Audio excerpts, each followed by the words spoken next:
কোরআনের সূরা বাকারা প্রথম সূরা। এই সূরা আল্লাহ তত্ত্বকট করলেন তিনটি আমল উম্মতি মুহাম্মাদি তোমরা যদি পাকাপাকি করে নিতে পারো।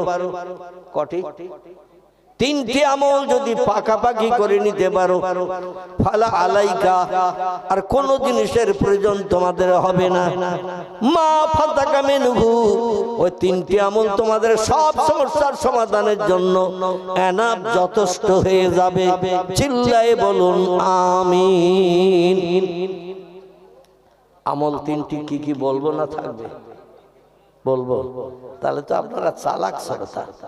বললেন না হুজুর আরেকদিন এসে বলবেন, ওটা এখন থাক। কেউ তো বললেন না, মানে একদিন সব শুনে নেবেন। আল্লাহু আকবার। একদিন শুনে মগজ সাফ করা ভালো, আর এই উদ্দেশ্যটাও ভালো। কারণ কিছু রেখে দিলে কাল তো নাও বাঁচতে পারি নাকি? কাল বেঁচে থাকবো, সার্টিফিকেট আছে কারো? আজরাইল কখন এসে চাবি মারা দেবে কেউ খবর পাই না কি? আমরা পাই না। আর যদি খবর পাই তাহলে আমরা অন্তত বিভিন্ন জায়গায় পালনের চিন্তা চেষ্টা ভাবনা করব না করব না। আল্লাহ কোরআনে জানিয়েছেন ওয়ালাউ কুনতুম ফি বুরুজিম মুশাইয়্যিদা, আজরাইলের হাত থেকে নিষ্কৃতির জন্য যদি পাহাড়ের গুহার ভিতরে ঢোকো, লোহার আয়রন সিস্টেমের ভিতরে ঢুকে যদি দরজায় 11টা তালা তোমাকে প্রাণ বার করতে আজরাইলের সেকেন্ড দেরি হবে না। জোরে বলুন একটা সুবহানাল্লাহ। ফালা ইয়াস্তাখিরুনা সাআতাও ওয়ালা ইয়াস্তাকদিমুন। আল্লাহ কোরআনেও সে তথ্যটা কোট করে দিয়েছেন।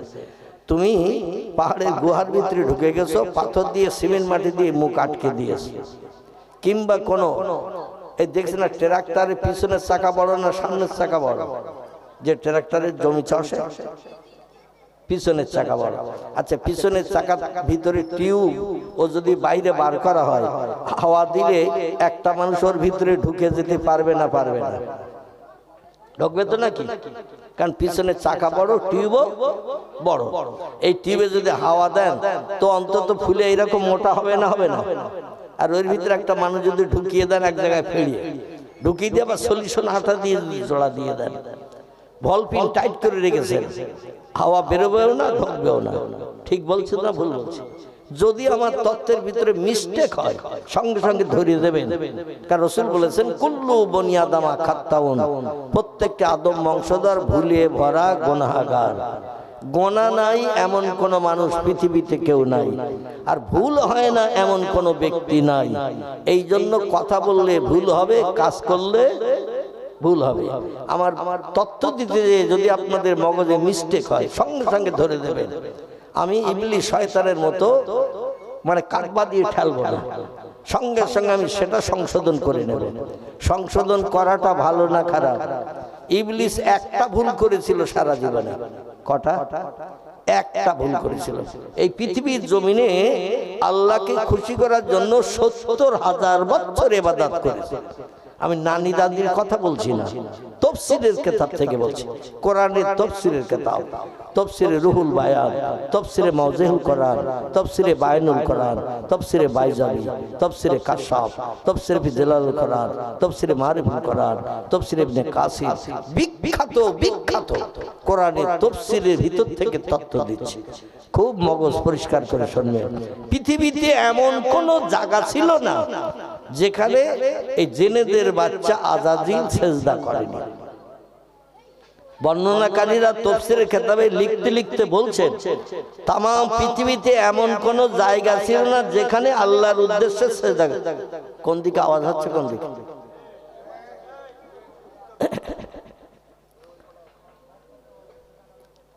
এই বাবারা চুপ করো, বাপ তোমরা কথা বলো না। তো এমন কোন জায়গা ছিল না যেখানে জিনেদের বাচ্চা আজাজিল সেজদা করেন। আল্লাহর হায়াত একটু বেশি করে দিয়েছিলেন, তবে আমাদের হায়াত ওর থেকে আজাজিলের থেকে বেশি তো নাকি? আমাদের হায়াত ইহা তাকে ইজা তুলিয়ে শামসে মাগরিবে হা ও গুরবে শামসে মাশরিকে হা, যতদিন পর্যন্ত না পশ্চিম দিকে গাছের মাথা দিয়ে ডগমগ করে সূর্যোদয় হবে, গুরুবে শামসে মাশরিকে হা, পূর্ব দিকে সূর্য যতদিন ডুবতে না যাবে ততদিন ইবলিস বেঁচে থাকবে। আমরা পটল তুলবো না তুলবো না, আমরা মরবো না মরবো না, আমাদের মরণ খুব তাড়াতাড়ি হবে, কিন্তু আল্লাহর কাছ থেকে চারটি জিনিস চেয়ে নিয়েছিল, তার আমলের প্রতিদান। তো এই তামাম পৃথিবীতে ৭০,০০০ বছর, ক বছর আমরা বাঁচি? কত হাজার বছর? আমাদের গড় হায়াত করা হয়েছে, হাদিস শরীফে রাসূল পাক সাল্লাল্লাহু আলাইহি ওয়াসাল্লাম জানিয়েছেন, আমি আল্লাহর সঙ্গে যেদিন দিদার করতে গেলাম, আল্লাহ নূরে তাজুলের চেহারা দেখতে গেলাম, সেই মাসটি আবার এই যে মাস চলছে আরবি, এই মাস, জোরে বলুন একটু সুবহানাল্লাহ। এই মাসটির আরবি নাম হলো রজব মাস। কি মাস? আল্লাহর পয়গম্বর বলছে রজবে দানা বোনো আর সাবানে তোমরা তেল সার পাউডার সেচন দাও, আর রমজানে ফসল কেটে নিয়ে ঘরে মাছের উপরে সাজিয়ে রাখো, ভবিষ্যৎ জীবন খাবে তাই। জোরে বলুন সুবহানাল্লাহ। এই জন্য রজব মাসে আমার ভাইরা ইবাদতের বীজ আল্লাহর নবী বুনতে বলেছেন, বেশি বেশি করে নফল নামাজ, নফল ইবাদত বন্দেগী রজব মাসে একটু বেশি বেশি করতে বলেছেন। পৃথিবীতে কোনো ব্যক্তি জিন্দাবস্থায় হায়াতে জিন্দেগিতে বেঁচে থাকতে মাবুদের চেহারা সরাসরি দেখতে পায় নাই। এই পৃথিবীতে হায়াতে বেঁচে থাকতে কোন ব্যক্তি সরাসরি আল্লাহ নূরে তাজাল্লির চেহারা দেখার সুযোগ নসিবে জুটাতে পারেন নাই। কেবল একজন ব্যক্তিকে আল্লাহ পাক এই সুযোগ দিয়েছেন, দুনিয়ার হায়াতে জিন্দেগিতে বেঁচে থাকতে আল্লাহ নিজের নূরে তাজাল্লির চেহারা তাকে দেখিয়েছেন, যিনি হলেন সাইয়্যিদুল আম্বিয়া, রাহমাতাল লিল আলামিন, খাতামান নবিয়্যিন, শাফিয়াল মুজনাবিন, রাহিতিল আশিকিন, মুরাদিল মুস্তাকিন, সিরাজুস সালিকিন, মিসবাহুল মুকাররাবিন, জাদ্দিল হাসান আল হুসাইন, আবিল কাসিম, যার মধুর নাম আল্লাহ কোরআনের 22 পারায় সূরা আহজাবে কোট করে দিয়েছেন। বিসমিল্লাহির রহমানির রহিম। ওমা মুহাম্মাদুর ইল্লা রাসূলুন قد خلت من قبله الرسول। জোরে বলুন আল্লাহু আকবার, আর একটু জোরে বলুন আল্লাহু আকবার। আল্লাহ বলেন পৃথিবীতে কোনো ব্যক্তির বাবার ক্ষমতা হয় নাই দুনিয়ায় হায়াতে বেঁচে থাকতে আমার নূরে তাজুলের চেহারা দর্শন। হাদিসে কুদসির ভিতরে এসেছে, লাউলাকা লামা খলাকতুল আফলাক, আমি কোন সৃষ্টি পূর্বে বানাই নাই যত সময় না পর্যন্ত আমার পয়গম্বর মুহাম্মদ রাসূলুল্লাহকে না বানিয়েছি। যা কিছু বানিয়েছি আমার পয়গম্বরের নূর থেকে কিঞ্চিত কিঞ্চিত নিয়ে আমি সব সৃষ্টি বানিয়েছি। পয়গম্বরের তৈরির আগে আল্লাহ জান্নাত জাহান্নাম এমন করে ফেরেশতা হুরগেলেমান থেকে শুরু করে আসমান জমিন চন্দ্র সূর্য গ্রহ নক্ষত্র সাগর সলিল পাহাড় পর্বত গিরিরাজি পৃথিবীতে যা কিছু দেখি যা কিছু দেখতে পাই না, উপরে যা কিছু আছে আমরা দেখার সুযোগ পাই না, ঠিক না ভুল? আসমানের উপরে যা কিছু আছে, জান্নাত দেখেছি কেউ, জাহান্নাম দেখেছি কেউ, ফেরেশতা দেখেছি কেউ, হুরগেলেমান দেখেছি কেউ? কেউ কিছুই দেখি নাই। আল্লাহ বলছেন আমি প্রথম আমার চেহারা দেখিয়েছিলাম একজন ব্যক্তিকে, যারে না বানালে কিছুই বানাতাম না, তিনি হলেন ওমা মুহাম্মাদুন ইল্লা রাসূলুন। আখিরি জামানার মানুষদের কল্যাণের জন্য, উপকারের জন্য, জান্নাত হালাল বানানোর জন্য, জাহান্নাম হারাম বানানোর জন্য আমি যার নাম কোট করে দিই পৃথিবীতে পাঠিয়েছি, শেষ যুগে নাম দিয়েছি তার মুহাম্মাদুর রাসূলুল্লাহ। চল জোরে বলুন একটু সুবহানাল্লাহ। তার নাম দিয়েছি কোরআনের 22 পারা সূরা আহজাবে মুহাম্মদ রাসূলুল্লাহ নাম দিয়ে দিয়েছি, যাতে তোমাদের তাড়াতাড়ি চিনতে জানতে সুবিধা হয়। আল্লাহ বলছেন আমার চেহারা ওই বান্দার আমি 2 মিনিট 5 মিনিট 10 মিনিট 1 ঘন্টা 2 ঘন্টা 5 ঘন্টা দেখাই নাই। ইসলামিক সিরাতের কিতাব সিরাত ইবনে হিশাম, বিশ্ববিখ্যাত সিরাতের কিতাব, এর ভিতরে লেখক লিপিবদ্ধ করেছেন পয়গম্বর মুহাম্মদ রাসূলুল্লাহ আল্লাহকে আল্লাহর সামনে বসিয়ে রেখে এক টানা আল্লাহ তার নিজের চেহারা দর্শন করিয়েছিলেন 27 বছরের লম্বা মেয়াদ। কত বছর? 27 বছর। আমরা আমাদের স্ত্রী যত সুন্দরী হোক, মা যত সুন্দর দর্শনী হোক, ভাই যত নায়ক মার্কা হোক, কত সময় একটানা তাকিয়ে দেখব? কত সময় তাকিয়ে থাকবো? 2 মিনিট, 5 মিনিট, 10 মিনিট, 1 ঘন্টা তাকিয়ে থাকলে আর দেখার ইচ্ছা থাকবে? মুখটা একটু ঘোরানোর ইচ্ছা হবে না? হবে না? আশেপাশে কি হচ্ছে একটু দেখি, কি ঠিক কিনা। পয়গম্বরকে আল্লাহ পাক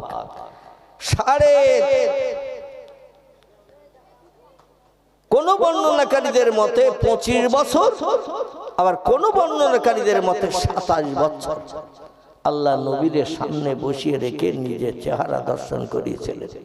এবং এই 27 বছর ধরে আল্লাহ নবীর সঙ্গে সামনাসামনি বসে নিজের আরশ কুরসি, খাস কোয়ার্টার আরশ পাক, যেটা 7ম আসমানের উপরে সিদরাতুল মুনতাহার উপরে আল্লাহ বানিয়ে রেখেছেন, সেইখানে পয়গম্বরকে একটানা দেখিয়েছিলেন 27 বছর চেহারা। আবার গল্প করেছিলেন পয়গম্বরকে বসিয়ে রেখে। জোরে বলুন সুবহানাল্লাহ। পয়গম্বরকে গল্প গুজব করিয়ে আল্লাহ পাক তোহবা দিয়েছিলেন 2টি। কটি? পয়গম্বরকে 2টি তোহবা দিয়েছিলেন উম্মতে মুহাম্মাদীদের মুখে হাসি ফোটানোর জন্য। একটি তোহবার নাম হলো নামাজ। কি নাম? আপনার উম্মতেরা যদি আমার শান্তির জান্নাতে যুগ যুগ যুগ যুগ ধরে কোটি কোটি কোটি কোটি বছর ধরে যদি সুখ ভোগ করার ইচ্ছা প্রকাশ করে, এই 2টি কাজ তারা বাস্তব জীবনে যেন মরণের দিন পর্যন্ত আমল করে চলে।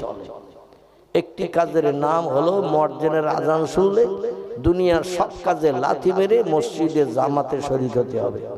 যদি মসজিদ আশেপাশে কাছাকাছি না থাকে তাহলে অন্তত বাড়িতে ওই ওয়াক্তের নামাজটা আদায় করে নিতে হবে।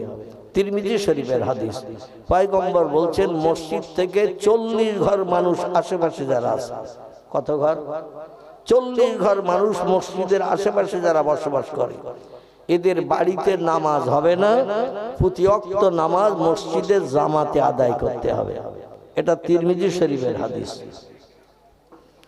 এখন আমরা মসজিদে যাই তো, হয়তো বলেন হুজুর যাই না, একেবারে বলবো না, শুক্রবারে তো যাই। ঠিক বললাম না ভুল বললাম? শুক্রবারে তো যাই। আচ্ছা, শুক্রবারে জুমার দিন, ঠিক তো নাকি? নবী বলছেন আল জুমাতু আগিরুন আল জুমাতু আজহেরুন। জুমার দিন হলো খুশির দিন, জুমার দিন হলো দোয়া কবুলের দিন, জুমার দিন হলো আল্লাহর আসমানি রহমত পৃথিবীতে বর্ষণের দিন। জোরে বলুন একটু সুবহানাল্লাহ। এই জুমার দিনে নামাজ কত রাকাত? যে কোনো একজন বললেই খুশি হব। জুমার দিনে আমাদের জুমার নামাজ কত রাকাত? কত? আপনারা পড়েন কি না পড়েন ওটা আমি বলতে চাচ্ছি না, কত রাকাত সেইটা জিজ্ঞাসা করলাম। কত? এই ধারতে একটু খবর এসেছে, তারপরে আবার বোধ এই পাশটা একটু খবর এসেছে। আচ্ছা, জুমার দিন নামাজ আল্লাহ করে দিয়েছেন 22 রাকাত, ঠিক তো নাকি? আচ্ছা, আমরা জুমার দিন নামাজ পড়ি এবার কত রাকাত? জুমার দিন শতকরা 80% বলল অতুক্তি নাই, আমরা নামাজ পড়ি মাত্র 2 রাকাত। ঠিক বললাম না ভুল বললাম? কোন রকম ইমামের পিছন দেখতে করলাম জুমার ফরজ 2 রাকাত নামাজ, ইমাম ডাইনে বামে সালাম ফিরিয়ে দিল, দোয়া মোনাজাত শরীক হওয়ার সুযোগ পাই না, জুতো খোঁজার হিড়িক চলে না, চলে না? কি জুতো খোঁজার হিড়িক চলে না, চলে না? পয়গম্বর তিরমিজি শরীফের হাদিসে জানিয়েছেন জুমার দিন ইমাম মেহরাবে যে বসা থেকে নিয়ে যত সময় মেহরাব থেকে ইমাম না উঠে যাবে, আল্লাহর রহমতের সমস্ত দরজা ইমাম সাহেবের উপলক্ষ করে বান্দাদের জন্য খোলা থাকে। আর একটু জোরে বলুন। ইমাম মেহরাবে যখন জুমার নামাজ পড়াতে ঢুকে গেল, আর যত সময় মেহরাব থেকে নামাজ শেষ করে উঠে না আসলো, তত সময় পর্যন্ত আল্লাহ রহমতের দরজা উম্মতে মুহাম্মাদের জন্য খুলে দিয়ে রাখেন। আর আল্লাহ বলেন, বান্দারা কার কি চাওয়ার আছে আমার কাছে চা চা চা। উদুনি, জীবনের দুঃখ দুর্দশার কথা আমার কাছে তুলে ধর। কারণ আমি এই জুমার দিনে আদম পয়গম্বরকে জান্নাতের ভিতরে বানিয়েছিলাম, জুমার দিন পৃথিবী সৃষ্টি করেছিলাম, জুমার দিন আদমকে জান্নাত থেকে পৃথিবীতে নিক্ষেপ করেছিলাম। এই জুমার দিন 350 বছর কাঁদানোর পরে আদমের সঙ্গে তার বিবি হাওয়ারে সাক্ষাৎ করিয়েছিলাম। এই জুমার দিন আদমের প্রাণ নাশ করে দিয়েছিলাম। এই জুমার দিন আমি আল্লাহ প্রথম আসমানি বৃষ্টি পৃথিবীতে নিক্ষেপ করেছিলাম। জোরে বলুন একটু সুবহানাল্লাহ। এই জুমার দিন আবার আমি পৃথিবী ধ্বংস করে তোদের সব দুনিয়ার মাটির তলায় গারদগিরি করে দেব। এই জুমার দিন আবার দুনিয়া ধ্বংস হবে। পৃথিবীর বিজ্ঞানীরা বলছে আমরা জ্ঞানের চরম শিখরে পৌঁছে গেছি, আমাদের উপরে জ্ঞান আর কারো নাই। কারণ প্রযুক্তির যুগে আমরা রিসার্চ করে গবেষণা করে হাজারো যন্ত্র মেশিন বানিয়েছি। তাই বিজ্ঞানীরা মুসা নবী টেলিফোন মেশিন পছন্দ করেনি বলে তুর পাহাড়ের কিনারায় এখন একটা খেজুর গাছ দাঁড়িয়ে আছে, যদিও তার বয়স হয়েছে 4500 বছর। কত বললাম? 4500 বছর। এই গাছটা এখনো দাঁড়িয়ে আছে। গাছ অনেকদিন বাঁচে না, বাঁচে না, গাছ অনেক দিন বাঁচে, আল্লাহ তারে বাঁচিয়ে রেখেছে। এই গাছের তলায় মুসা নবী দাঁড়িয়ে আল্লাহর সঙ্গে টেলিফোনে কথা বলতেন। খেজুর গাছের মাথায় পাতা আছে না, পাতা নারকেল গাছের পাতার মতো, ওই পাতা হলো টাওয়ার।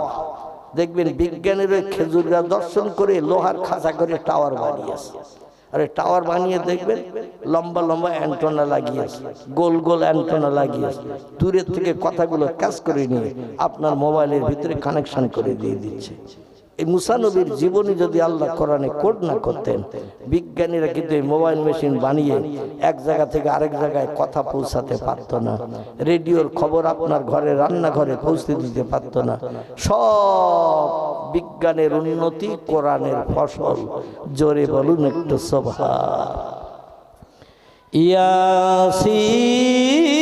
ইয়াসিন আল কুরআনিল হাকীম। কোরআনের 22 পারা।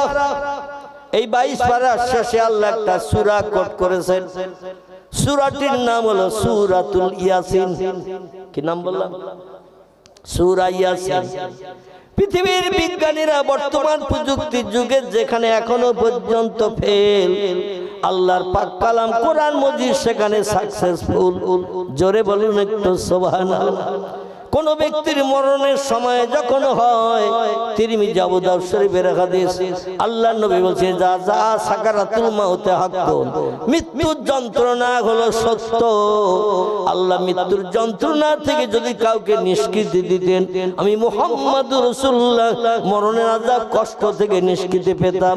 কারণ আমার মতো ভালো মানুষ, সৎ মানুষ, সৎ আদর্শওয়ালা মানুষ পৃথিবীতে আর কেউ জন্মগ্রহণ করে নাই। ওয়া ইন্নাকা লাআলা খুলুকিন আযীম। আল্লাহ যত সৃষ্টি বানিয়ে পৃথিবীতে পাঠিয়েছেন, সমস্ত সৃষ্টির ভিতরে আমাকে সেরা সৃষ্টি করে বানিয়েছেন।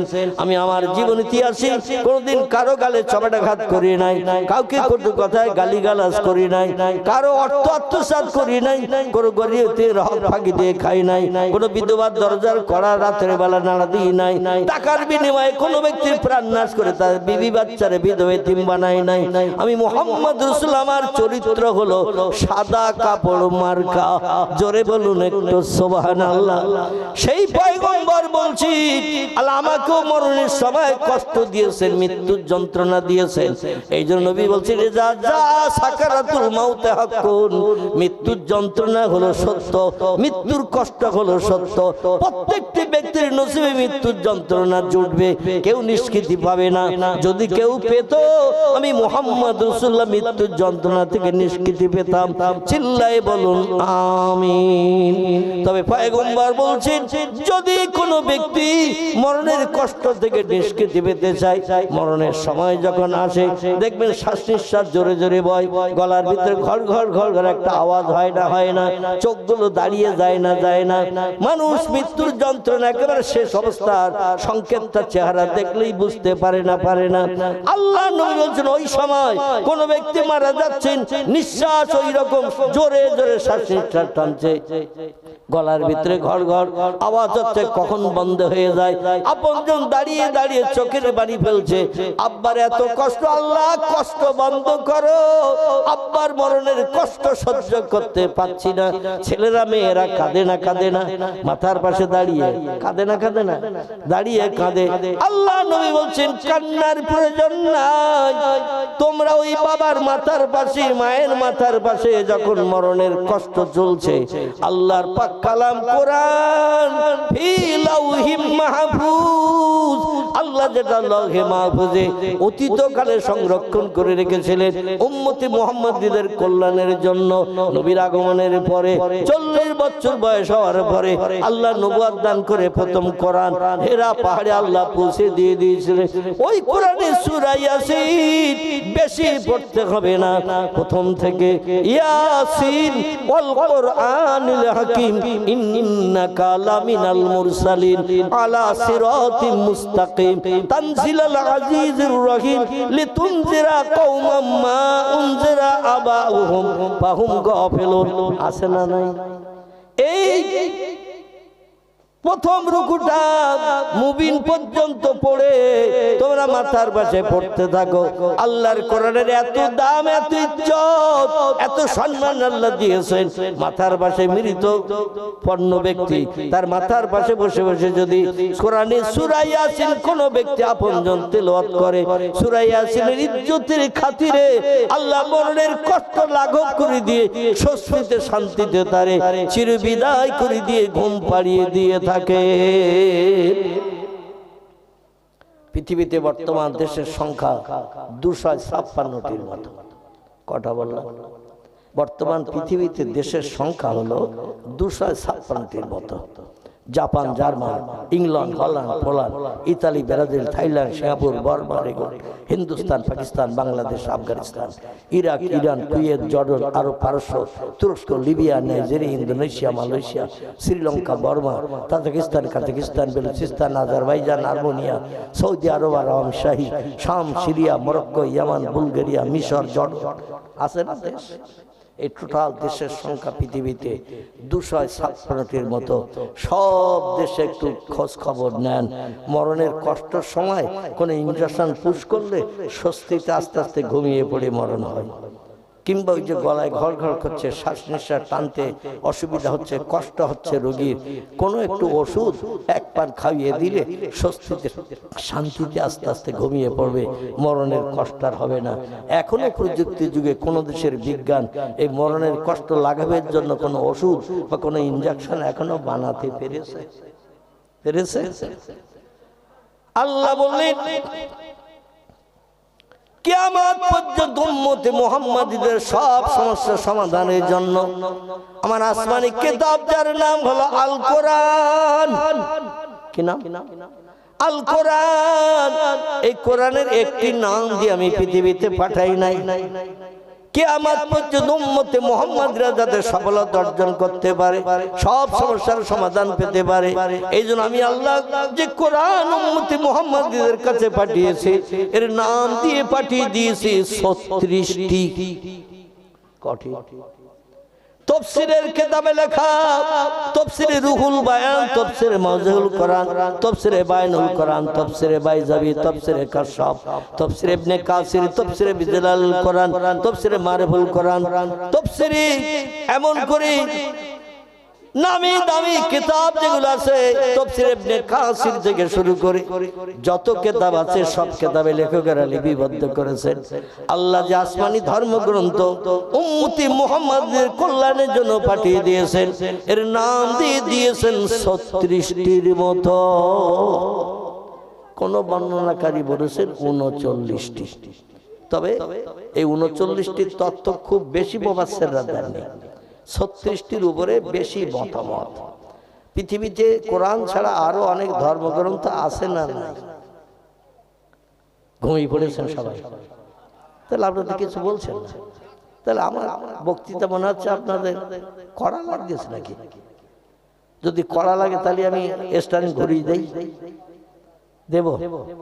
কোরআন হাদিসের আলোকমালা একটু আলোচনা করছি, যদি আপনাদের মগজের সঙ্গে অ্যাডজাস্ট না হয়। আমি এখন ড্রাইভার, গাড়ি চালাচ্ছি, আপনারা যাত্রী বসে আছেন গাড়িতে।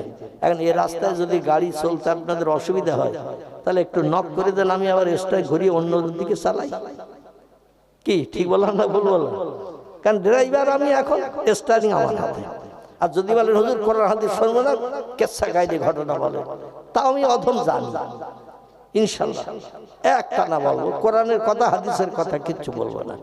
কিন্তু পয়গম্বর বলছেন যে মজলিসে কোরআন হাদিসের আলোচনা করা হয় না, ও মজলিসটা হলো শুকনো মজলিস। কি মজলিস? শুকনো মজলিস। এই শুকনো মজলিসে আল্লাহর রহমত পাওয়া কোনদিন সম্ভব হবে না। কারণ কোরআনের একটা অক্ষর পাঠ করলে সব কটা? 10টা। এই জন্য যিনি পড়বেন তারও নামামলে থরিতে জুটবে 10টা সব। যারা শুনবেন এদের কটা? 5টা তো নাকি? হ্যাঁ, আহা, কত বড় দামি কিতাব! যিনি শুনবেন, পড়তে হবে না, কানে শুনলে তারও আমলনামা থলিতে সব জুটবে 10টি। জোরে বলুন সুবহান। তাহলে কোরআন শোনা ভালো না খারাপ? ভালো। তাহলে একটু আরেকটু এগিয়ে যাই সামনের দিকে নাকি? আমি কিন্তু সেই 3টি আমলের কথা বলেছিলাম, মনে আছে তো? আছে তো নাকি? না সব তাবারুকে চলে গেছে, নাউজুবিল্লাহ। আলহামদুলিল্লাহ, মনে রাখবেন আমার ভাইরা। পৃথিবীতে যত ধর্মগ্রন্থ আছে, কারবার নাম বেদ, কারবার নাম পুরাণ, কারবার নাম গীতা, কারবার নাম ভগবত, কারবার নাম রামায়ণ, কারবার নাম মহাভারত, কারবার নাম গ্রন্থ সাহেব, কারবার নাম অনুসংহিতা, কারবার নাম উপনিষদ, কারবার নাম তৌরিত, কারবার নাম জব্বুর, কারবার নাম ইনজিল। এভাবে যত ধর্মগ্রন্থ দেখতে পাই, অধিকাংশ ধর্মগ্রন্থের নাম এসেছে একটি করে। কটি বললাম? একটি করে নাম এসেছে। বেদের নাম বেদ, আর কোনো নাম নাই। যদিও পরবর্তীতে একটি নাম এসেছে শ্রুতি। পুরাণের নাম পুরাণ, একটাই মাত্র নাম। গীতার নাম গীতা, একটাই মাত্র নাম। ভগবতের নাম ভগবত, একটাই মাত্র নাম। রামায়ণের নাম রামায়ণ, একটাই মাত্র নাম।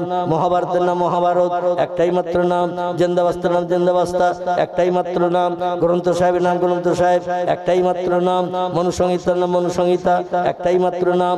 উপনিষদের নাম উপনিষদ, একটাই মাত্র নাম। তৌরিতের নাম তৌরিত, একটাই মাত্র নাম। জব্বুরের নাম জব্বুর, একটাই মাত্র নাম। ইনজিলের নাম ইনজিল। বর্তমানে নাম দেখা দিয়েছে 3টি। কটি? ইনজিলের নাম বর্তমান একবিংশ শতাব্দীর যুগ পর্যন্ত ইনজিলের একটি নাম নাই, এর নাম হয়েছে এখন 3টি। আল্লাহ পাঠিয়েছিলেন যে ইনজিল কিতাব ঈসা নবীর কাছে পয়গম্বর মুহাম্মদ রাসূল আগমনের 500-700 বছর আগে। কত বললাম? 600-700 বছর আগে আল্লাহ একজন পয়গম্বর পাঠিয়েছিলেন মিশর সিরিয়ার দেশে। এনার নাম ছিল ঈসা রুহুল্লাহ, যিনি বিনা বাপে জন্মগ্রহণ করেছিলেন মা মরিয়মের পেটে। জানেন তো নাকি? বিনা স্বামীর ঔরসে সন্তান জন্ম দিয়েছিলেন মরিয়ম। এই ঈসা নবীর কাছে আল্লাহ আসমানে একটি কিতাব পাঠিয়েছিলেন। কিতাবটির নাম হলো ইনজিল। ভাষাটি ছিল সুরিয়ানি ভাষা। কি ভাষা? বর্তমানে সেই সুরিয়ানি ভাষার ইনজিল তাম পৃথিবী খুঁজলে পাবেন না, পৃথিবী থেকে বিলুপ্ত হয়ে গেছে। তো এই ইনজিলের অনুসারী যারা পৃথিবীতে, Japan, German, England, Holland, Poland, ইতালির মানুষ, এরা সব অধিকাংশ ইনজিলের অনুসারী। এদের ইংরেজিতে বলা হয় খ্রিস্টান, বাংলা ভাষা আমরা বলি খ্রিস্টান। এরা এখন এই ইনজিলের নতুন একটা সংস্করণ করেছে। ওদের মাতৃভাষা ইংরেজিতে। জাপান, জার্মান, ইংল্যান্ড, হল্যান্ড, পোল্যান্ডের মানুষ, ওদের মাতৃভাষা ইংরেজি। তা সুরানি ভাষা আল্লাহ পাঠিয়েছিলেন যে ভাষায়, এমন করে তৌরিত বা জব্বুর আল্লাহ পাঠিয়ে দিয়েছিলেন এই পৃথিবীতে। আমার আল্লাহ পাক রব্বুল আলামিন হিব্রু ভাষায়, হিব্রু সে ভাষাও পৃথিবী থেকে উড়ে চলে গেছে। তাম পৃথিবীতে কোথাও খুঁজলে পুরনো তৌরিত জব্বুর খুঁজে পাবেন না, দুনিয়ায় নাই। তো ইনজিলের অনুসারীরা পৃথিবীতে বর্তমানে যারা উচ্চ শিক্ষিত, হাজারে হাজার জন শিক্ষিত, 100-র ভিতরে 100 জন শিক্ষিত, ইংরেজদের ভিতরে একটা মূর্খ নাই। যত মূর্খ সব আমাদের মুসলমানদের ভিতরে। জোরে বলুন একটু নাউজুবিল্লাহ। ছেলে মেয়েদের আমরা শিক্ষা দিই না, জ্ঞান অর্জন করাই না। আল্লাহ নবী উতলুবুল ইলমা ওয়ালাউ কানা ফিস-সিন, শিক্ষা অর্জনের জন্য, জ্ঞান অর্জনের জন্য যদি সুদূর চীন দেশে যেতে হয় তাও যাও, শিক্ষা অর্জন করো, জ্ঞান অর্জন করো। কারণ শিক্ষাই হলো জাতির মেরুদণ্ড। কোনটা ন্যায়, কোনটা অন্যায়, কোনটা ভালো, কোনটা মন্দ, কোনটা সত্য, কোনটা মিথ্যা, কোনটা হক, কোনটা না হক, এটা যাচাই করা যাবে শিক্ষার মাধ্যম দিয়ে। কিন্তু আমরা শিক্ষার ধারে পাশে যাই না, যার কারণে পৃথিবীতে যত সম্প্রদায়ের মানুষ আছে তারা এখন মুসলমানদের চেপে ধরেছে, আগামীতে আরো ধরবে। যদি আমরা শিক্ষার প্রচার প্রসার না ঘটাই, এসডিও যদি আমাদের কেউ না থাকে, বিডিও যদি কেউ না থাকে, এমন করে হাকিম যদি কেউ না থাকে, জজ ব্যারিস্টার যদি কেউ না থাকে, ওদের জাতের জন্য ওরা চিন্তা ভাবনা নেবে, সাহায্য সহযোগিতা করবে। আর আমরা তো সেখানে কেউ নাই, আমাদের চরম বিপদে পড়তে হবে না, হবে না, হবে না, হবে না। কারণ আমরা তো সেখানে কেউ নাই, প্রতিবাদ করার মতো আমাদের কেউ নাই, আমরা তো সেখানে যাই না, দাঁড়াই না। এই জন্য একতরফা আইন চলছে, আর একতরফা আইন চলার কারণে সব থেকে বেশি বিপদে পড়ছে এখন আমার জাত, আমার কওম মুসলমান। কথাটা ঠিক বললাম না ভুল বললাম? আমার ভাইরা, এই পৃথিবীতে খ্রিস্টানিরা ওদের মাতৃভাষা ইনজিলের অনুবাদ করলো। অনুবাদটির নাম দিল ওল্ড টেস্টামেন্ট। কি নাম বললাম? ওই সুরিয়ানি ভাষা থেকে ওদের মাতৃভাষা ইংরেজিতে একটি বই লিপিবদ্ধ করলো, যার ইংরেজি নাম দিয়েছিল বাইবেল। কি নাম? বাইবেল। এই বাইবেলটার নাম দিয়ে পরবর্তীতে দেখলো বাইবেলের কিছু কিছু আইন খুব কড়া কড়া। আগের যুগের মানুষ হায়াত বয়স পেত বেশি, খাবার দাবার খেত নামি দামি, প্রোটিনওয়ালা ভিটামিনওয়ালা খাবার খেত। এখন তো সব ভেজালে পরিপূর্ণ, খুব বেশি আমাদের গায়ে শক্তি ক্ষমতা নাই, বেশি দিন বাঁচার সুযোগ নাই। এই জন্য কড়া কড়া আইন বাইবেলের মেনে চলা সম্ভব হবে না। এই জন্য তারা এখন নতুন বাইবেল আবার বানিয়েছে, কড়া কড়া আইনগুলো কাটাকুটি করে দিয়ে নতুন বাইবেল বানিয়েছে, নাম দিয়েছে তার নিউ টেস্টামেন্ট। কি নাম দিয়েছে? একটু কথা বলে। নিউ টেস্টামেন্ট মানে নতুন বাইবেল। আগে ছিল পুরনো বাইবেল, আল্লাহ যেটা পাঠিয়েছিলেন ঈসা নবীর কাছে, এর ইংরেজিতে নাম বাইবেল, আর সুরিয়ানি ভাষায় তার নাম ছিল ইনজিল। এখন যেখানে যেখানে কড়া কড়া আইন, সেগুলো কাটাকুটি করে এখন নরমাল লোয়ার কোয়ালিটির বানিয়েছে, সবার পক্ষে মেনে চলতে সুবিধা হয়। আমাদের কোরআনের বয়স কম না বেশি? বেশি না কম? আমাদের কোরআনের বয়স হয়েছে দেখতে দেখতে 1450 বছর। কত বললাম? 1450 বছর। তাহলে কোরআনও পূর্ণ হয়েছে না এখনো নতুন আছে? একটু কথা বলেন না। কোরআন নতুন আছে না পূর্ণ হয়েছে? মূর্খ মানুষের কাছে কোরআন পূর্ণ হয়ে গেছে। 1450 বছর আগের গুদম পোষা মাল, নাউজুবিল্লাহ বলে। কিছু কিছু মুসলমান এমন মন্তব্য করে চায়ের দোকানে বসে, অতীতকালে 1450 বছর আগের, 1500 বছর আগের কোরআন মডার্ন যুগে, বিজ্ঞানের যুগে, শিক্ষার যুগে চলবে না, ও গুদম পচা হয়ে গেছে। একটু চিল্লায়ে বলুন নাউজুবিল্লাহ। আল্লাহ বলেন বিশ্ববাসী বয়সক্রমে সব ধর্মগ্রন্থ পূর্ণ হবে, এটা ঠিকই। যে কোনো জিনিস নতুনের একটা মর্যাদা মহব্বত থাকে। 2-4 বছর 20 বছর হয়ে গেলে সেই জিনিসের আর নতুনের মতো কদর মহব্বত থাকে। আমার কোরআনের বয়স হয়েছে 1450 বছর। বাইবেলের মতো যেন ধারণা করিও না, বেদের মতো ধারণা করিও না, পুরাণের মতো ধারণা করিও না, গীতার মতো পূর্ণ হয়ে গেছে ধারণা করো না, জেন্দাবস্তার মতো ধারণা করো না। আমি কোরআনে যে 36টি নাম দিয়ে তোমাদের ঘরে পৌঁছে দিয়ে দিয়েছি, কিয়ামত পর্যন্ত যত সমস্যার সম্মুখীন হবে, যত বিপদে মুসিবতে পড়বে, এক একটা সমস্যার সমাধানের জন্য আমার কোরআন এক একটা নাম নিয়ে নিয়ে তোমাদের ঘরে চলে গেছে, এক একটা নামের মাধ্যম দিয়ে এক একটা সমস্যার সমাধান করে উম্মতে মুহাম্মাদি তোমাদের মুখে হাসি ফুটাবে। একটু চিল্লায়ে বলুন সুবহানাল্লাহ, নারায়ে তাকবীর, নারায়ে তাকবীর। আল্লাহ বলছেন আমি কোরআনের একটি নাম দিয়েছি মজিদ। কি নাম? কোরআন মজিদ একটা নাম আছে না নাই? আছে না নাই? কোরআন মজিদ, কোরআন শরীফের উপর পৃষ্ঠা দেবেন একটা গোল চক্র আঁকা থাকে, দেখেছেন উপরের কভারটা মাথায়? দেখবেন উপরের কভারের মাঝখানে একটা গোল চক্র আঁকা থাকে, এর ভিতরে নাম লেখা থাকে তিনটি মতান্তরে চারটি। কটি বলা? ধর্মগ্রন্থ কোরআনের চারটি নাম ওই মাঝখানের গোল চক্করের ভিতরে লিপিবদ্ধ থাকে। একটা নাম কোরআন শরীফ, একটা নাম লেখা থাকে কোরআন মজিদ, একটা নাম লেখা থাকে ফুরকানুল হামিদ। জোরে বলুন একটু সুবহানাল্লাহ। একটা নাম লেখা থাকে কোরআন শরীফ। আল্লাহ বলছেন কোরআন মজিদ বলে আমি তার একটি নাম দিয়ে পাঠিয়েছি। আরবিতে মজিদ শব্দের বাংলা অর্থ হলো নূতন, নূতন, নূতন।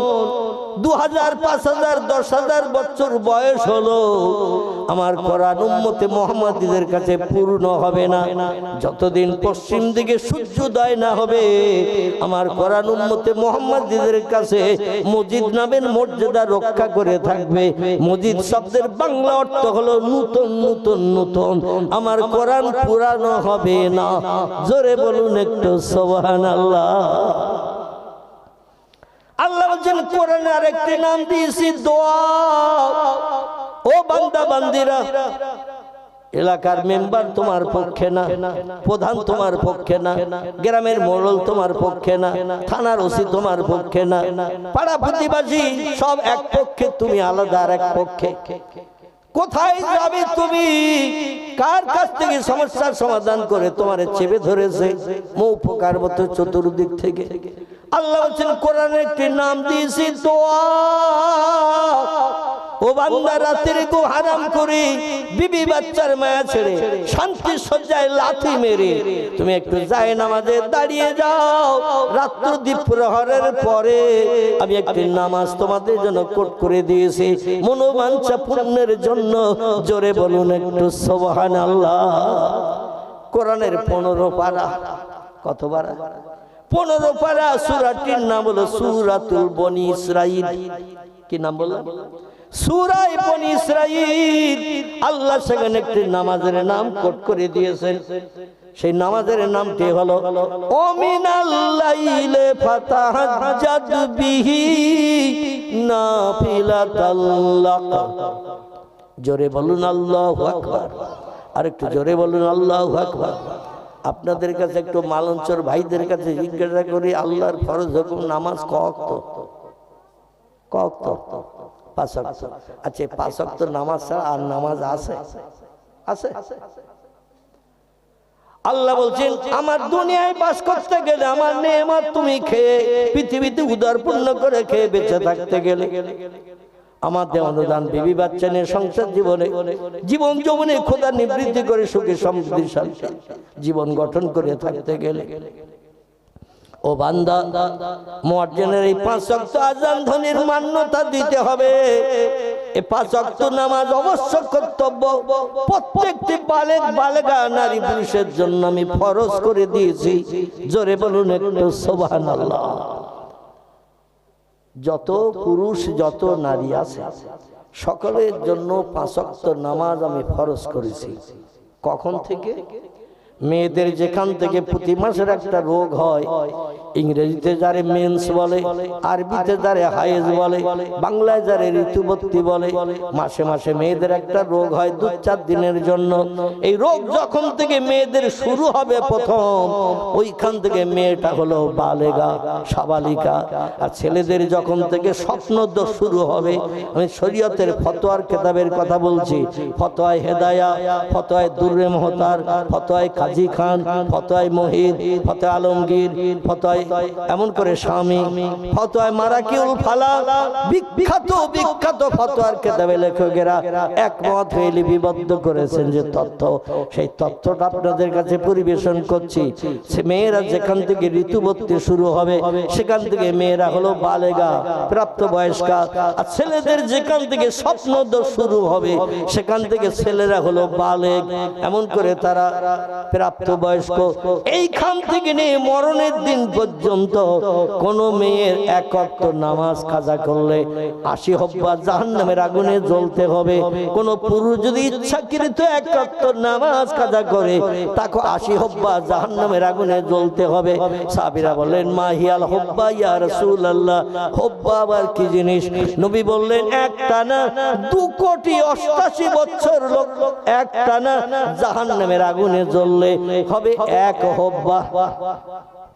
ইচ্ছাকৃত আজান শুনলাম, চায়ের দোকানে বসে বসে তাস খেললাম, আজান শুনলাম, আমি ক্যারাম বোর্ডে অ্যাকশন চালালাম ক্লাব ঘরের ভিতরে বসে বসে।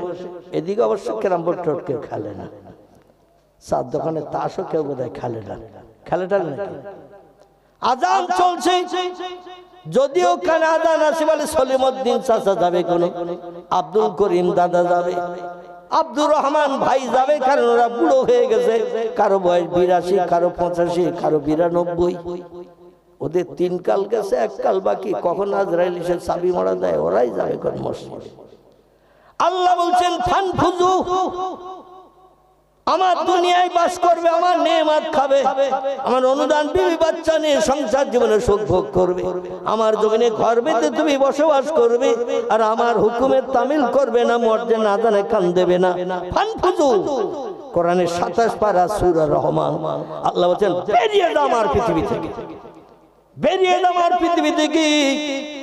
যে দেশ তোর জানা আছে যেখানে সূর্যোদয় হয় না, চাঁদ ওঠে না, সূর্য ওঠে না, রাত হয় না, দিন হয় না, এরকম দেশ যদি তোর জানা আছে না থাকে সেখানে চলে যা।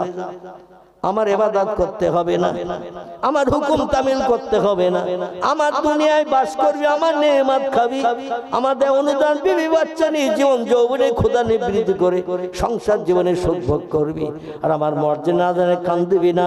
বেরিয়ে যা আমার পৃথিবী থেকে।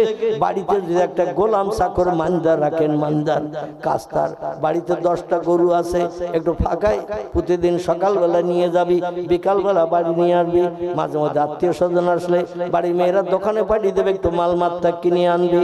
মাঝে মাঝে বাড়িওয়ালা চলে গেছে কোনো কাজে, বলে আমার সঙ্গে আয়, বাজারটা করে দেবো, বাজারটা বাড়ি নিয়ে আসবি, আমি ওখান থেকে চলে যাব কলকাতায় কিংবা বসিরহাটে যাবো, আমার কাজ রয়েছে। বাড়ির চাকর মানদার যদি বলে প্রতিদিন 3 সাজ খাবো, বছরে 3 বার কাপড় চোপড় নেব, মাস গেলে 6,000 টাকা মাইনে নেব, কিন্তু আপনার কথা শুনতে পারবো না, এখন গুলি খেলায় ব্যস্ত আছি। কি খেলা? গুলি খেলা, কাছের গুলি। আমি এখন গুলি খেলছি, যেতে পারবো না মালঞ্চে, যেতে পারবো না বিকাল বেলা গরু আনতে, আপনার হুকুম তামিল করি, আমি এখন এই কাজটা করতে পারবো না, এখন খেলায় মত্ত হয়েছে। বাড়িওয়ালা ওরে রাখবে না, গলা ধাক্কা দিয়ে বার করে দেবে। একটু কথা বলে বেরিয়ে দাও শয়তান। প্রতি মাসে 6,000 মাইনে দেই, প্রতি বছর 3 বার করে নতুন জামা কাপড় দেই, প্রতিদিন 3 সাজ করে খেতে দেই, আর একটা কথা শুনিস না, কথা বললেই বলি গুলি খেলছি, এখন অমুক খেলায় মত্ত আছে, গাদি খেলছি, ফুটবল খেলছি, ক্রিকেট খেলছি। মালিক যেমন তারে রাখবে না, আল্লাহ বলছেন বেরিয়ে যা আমার পৃথিবী থেকে, আমার দুনিয়ায় তোর থাকার অধিকার নাই। আল্লাহ কত বড় রহমান, কত বড় রহিম, কত বড় গফফার, কত বড় করিম। আল্লাহ রাগের বসে পড়ে বললেন আমার নেয়ামত খাচ্ছিস, আমার জমিনে বাস করছিস, আর আমার হুকুম মানবি না। রাগের বসে বলেছি বেরিয়ে যা, ফানফুজু, বেরিয়ে যা। কিন্তু লা তানফুজু না, ও বান্দা তুই যাবি কোথায়? কোথায় যাবি তুই? যেখানে যাবি সেও আমার বানানো পৃথিবী, ঠিক না? যেখানে যাবি সে আমার বানানো পৃথিবী, আমার পৃথিবী ছাড়া কোথাও যাওয়ার জায়গা তুই খুঁজে পাবি না। ইল্লা বিসুলতান, সব পৃথিবীর দেশ, জীব জন্তু, কীট পতঙ্গ, সাগর সলিল, পাহাড় পর্বত, আমি আল্লাহ আমার হুকুম মেনে চলে। আমার হুকুমের খেলাফ কেউ করে না। কেবল যারে সৃষ্টির সেরা বানিয়েছি, লাকাদ খালাকনাল ইনসানা ফি আহসানি তাকবীম। জোরে বলুন একটু আল্লাহু আকবার। আল্লাহ কোরআনে সূরা 3 এর ভিতরে তথ্য কট করে দিয়ে বলছেন, যত সৃষ্টি চোখে দেখতে পাও, যত সৃষ্টি চোখে দেখতে পাও না, সমস্ত সৃষ্টির ভিতরে আমি একটা সৃষ্টিকে সেরা করে মর্যাদাবান করে বানিয়েছি। তার নাম আমি কোরআনে সূরা 3 এর ভিতরে কোট করে দিয়েছি, লাকাদ খালাকনাল ইনসানা ফি আহসানি তাকবীম। সেই সৃষ্টির নাম হলো ইনসান। আরবিতে যার নাম হলো ইনসান, ইংরেজিতে তার নাম হলো ম্যান, বাংলায় তার নাম হলো মানুষ। মানুষ মানুষ আল্লাহ বলছে, যত সৃষ্টি পৃথিবীতে বাস করে সব সৃষ্টির ভিতরে আমি সেরা করে বানিয়েছি মানুষকে। জোরে বলুন একটু সুবহানাল্লাহ। আল্লাহ দুনিয়ায় বাস করতে গেলে আল্লাহর হুকুম, মালিকের কথা গোলাম চাকরের মানতে হবে না? হবে না? আমরা আল্লাহর গোলাম চাকর মানদার কিনা একটু কথা বলেন। আল্লাহর গোলাম চাকর মানদার। আল্লাহ বলছেন, ওমা খলাকতুল জিন্না ওয়াল ইনসা ইল্লা লিয়াবুদুন। ও মানুষ আর জিন, তোমাদের দুটো জাতিকে পৃথিবীতে পাঠিয়েছি কেবল আমার ইবাদতের জন্য। মুয়াজ্জিন যখন আযান দেবে সব কাজে লাথি মেরে দেবে, বিবি বাচ্চার মায়া ছেড়ে দেবে, বিছানা সজ্জা থেকে উঠে পড়বে, আমার জন্য একটু জমিনে কপাল ঠেকিয়ে সিজদা করবে। তিরমিজি শরীফের হাদিস। ছোট্ট একটা তথ্য দিই, তাহলে আপনাদের বুঝতে আরো সুবিধা হবে। তথ্যটি হলো এই, ইমাম আবু ইসা তিরমিজি রাহমাতুল্লাহ আলাইহি ওনার লিখিত হাদিসের কিতাব, নাম হলো তার শামাইলে তিরমিজি। এই তিরমিজি শরীফের ভিতরে পয়গম্বর বলছেন, বান্দারা যখন তাকবীর তাহরিমা বেঁধে নামাজে যখন দাঁড়িয়ে যায়, নিয়ত করে দাঁড়িয়ে যায়, ইমামের পিছনে দাঁড়িয়ে থাকলো, ইমাম সূরা কেরাত পড়ছে, মুক্তাদিরা পিছনে দাঁড়িয়ে শুনছে। আল্লাহ কোরআনে বলছেন, অরকাউ মার রাকিন, ইমাম যদি রুকুতে যায় তোমরাও রুকুতে যাও, ওয়াসজুদু মাস সাজিদিন, ইমাম যদি সিজদায় যায় ইমামের দেখা দেখি তোমরাও সিজদায় যাও। ইমাম যদি ডাইনে বামে সালাম ফিরায়, আসসালামু আলাইকুম ওয়া রাহমাতুল্লাহ, আসসালামু আলাইকুম ওয়া রাহমাতুল্লাহ, ইমামের দেখা দেখি তোমরাও সালাম ফিরাও। ইমামের নামাজ কবুল হয়ে গেলে টোটাল মুক্তাদিদের নামাজ আমি আল্লাহ কবুল করে নেব। জোরে বলুন সুবহান। কারণ ইক্তেদাই তুবি হাজার ইমাম, ইমামের অনুকরণ করেছে যারা পিছনে দাঁড়িয়ে। ইমামের নামাজ কবুল হয়ে গেলে আমি মুক্তাদিদের নামাজও কবুল করে নেব। এখন ইমাম যখন সিজদায় যায় কিছু পড়ে না, চুপ করে থাকে। ইমাম যখন রুকুতে যায় কিছু পড়ে না, চুপ করে থাকে, মাজা হাট করে পড়ে। আমার ভাইরা, তিরমিজি শরীফের হাদিস, পয়গম্বর বলছেন, ইমামের দেখা দেখি আমার কোন উম্মত যদি সিজদায় চলে যায়, সিজদায় চলে যে কপালে ধুলা লাগালো, নাকে খড় দিল, নাকটা জমিনে লাগাতে হয় না? হয় না? আমাদের আল্লামা রুহুল আমিন রাহমাতুল্লাহ আলাইহি তিনি তার লিখিত কিতাবের ভিতরে লিপিবদ্ধ করে দিয়েছেন, জরুরি মাসাইলের ভিতরে, নামাজ শিক্ষার ভিতরে আলগা করে দেখবেন। আগে লাগা, এই বাচ্চা, এরা তো শুনবে না, লোকে শুনতেও দেবে না। সরি বস, আরো সরাই দাও, ওরা 13 হাত দূরে সরাই দাও, এক জায়গায় রেখো না। মানে ইবলিস শয়তান ও নিজে তো শুনবে না, আর যারা শুনবে তাদের শুনতে দেবে না বলে ও বাচ্চাদের ভিতরে আসর করে। মিনাল জিন্নাতে ওয়ান নাস, কোরআনের সূরা নাসের ভিতরে আছে না, মিনাল জিন্নাতে ওয়ান নাস। আল্লাহ বলছেন জিনেদের ভিতরেও শয়তান থাকে, মানুষের ভিতরেও শয়তান থাকে। শয়তান এই বাচ্চাদের ফেভার করে নিয়ে ওদের দিয়ে গল্প গুজব চালাচ্ছে, মানুষ যাতে ভালো শুনতে না পায়, বুঝতে যাতে অসুবিধা হয়। কারণ বুঝলে তো জান্নাতে যাবে, শয়তান জাহান্নামে একা ফুটতে চায় না। এজন্য আমাদের সবাইকে নিয়ে যেতে চাই। আল্লাহ শয়তানের হাত থেকে আমাদের হেফাজত করুন, সকলে বলুন আমিন। পয়গম্বর বলছেন, বান্দারা যখন সিজদায় যায়, আল্লামা রুহুল আমিন রাহমাতুল্লাহ আলাইহির কথা বলছিলাম, তিনি জরুরি মাসাইলের ভিতরে লিখেছেন, নামাজ শিক্ষার ভিতরে তত্ত্ব দিয়েছেন, সিজদায় গেলে আগে লাগাতে হবে কপাল। কি লাগাতে হবে? আগে লাগাতে হবে কপাল, পরে লাগাতে হবে নাক।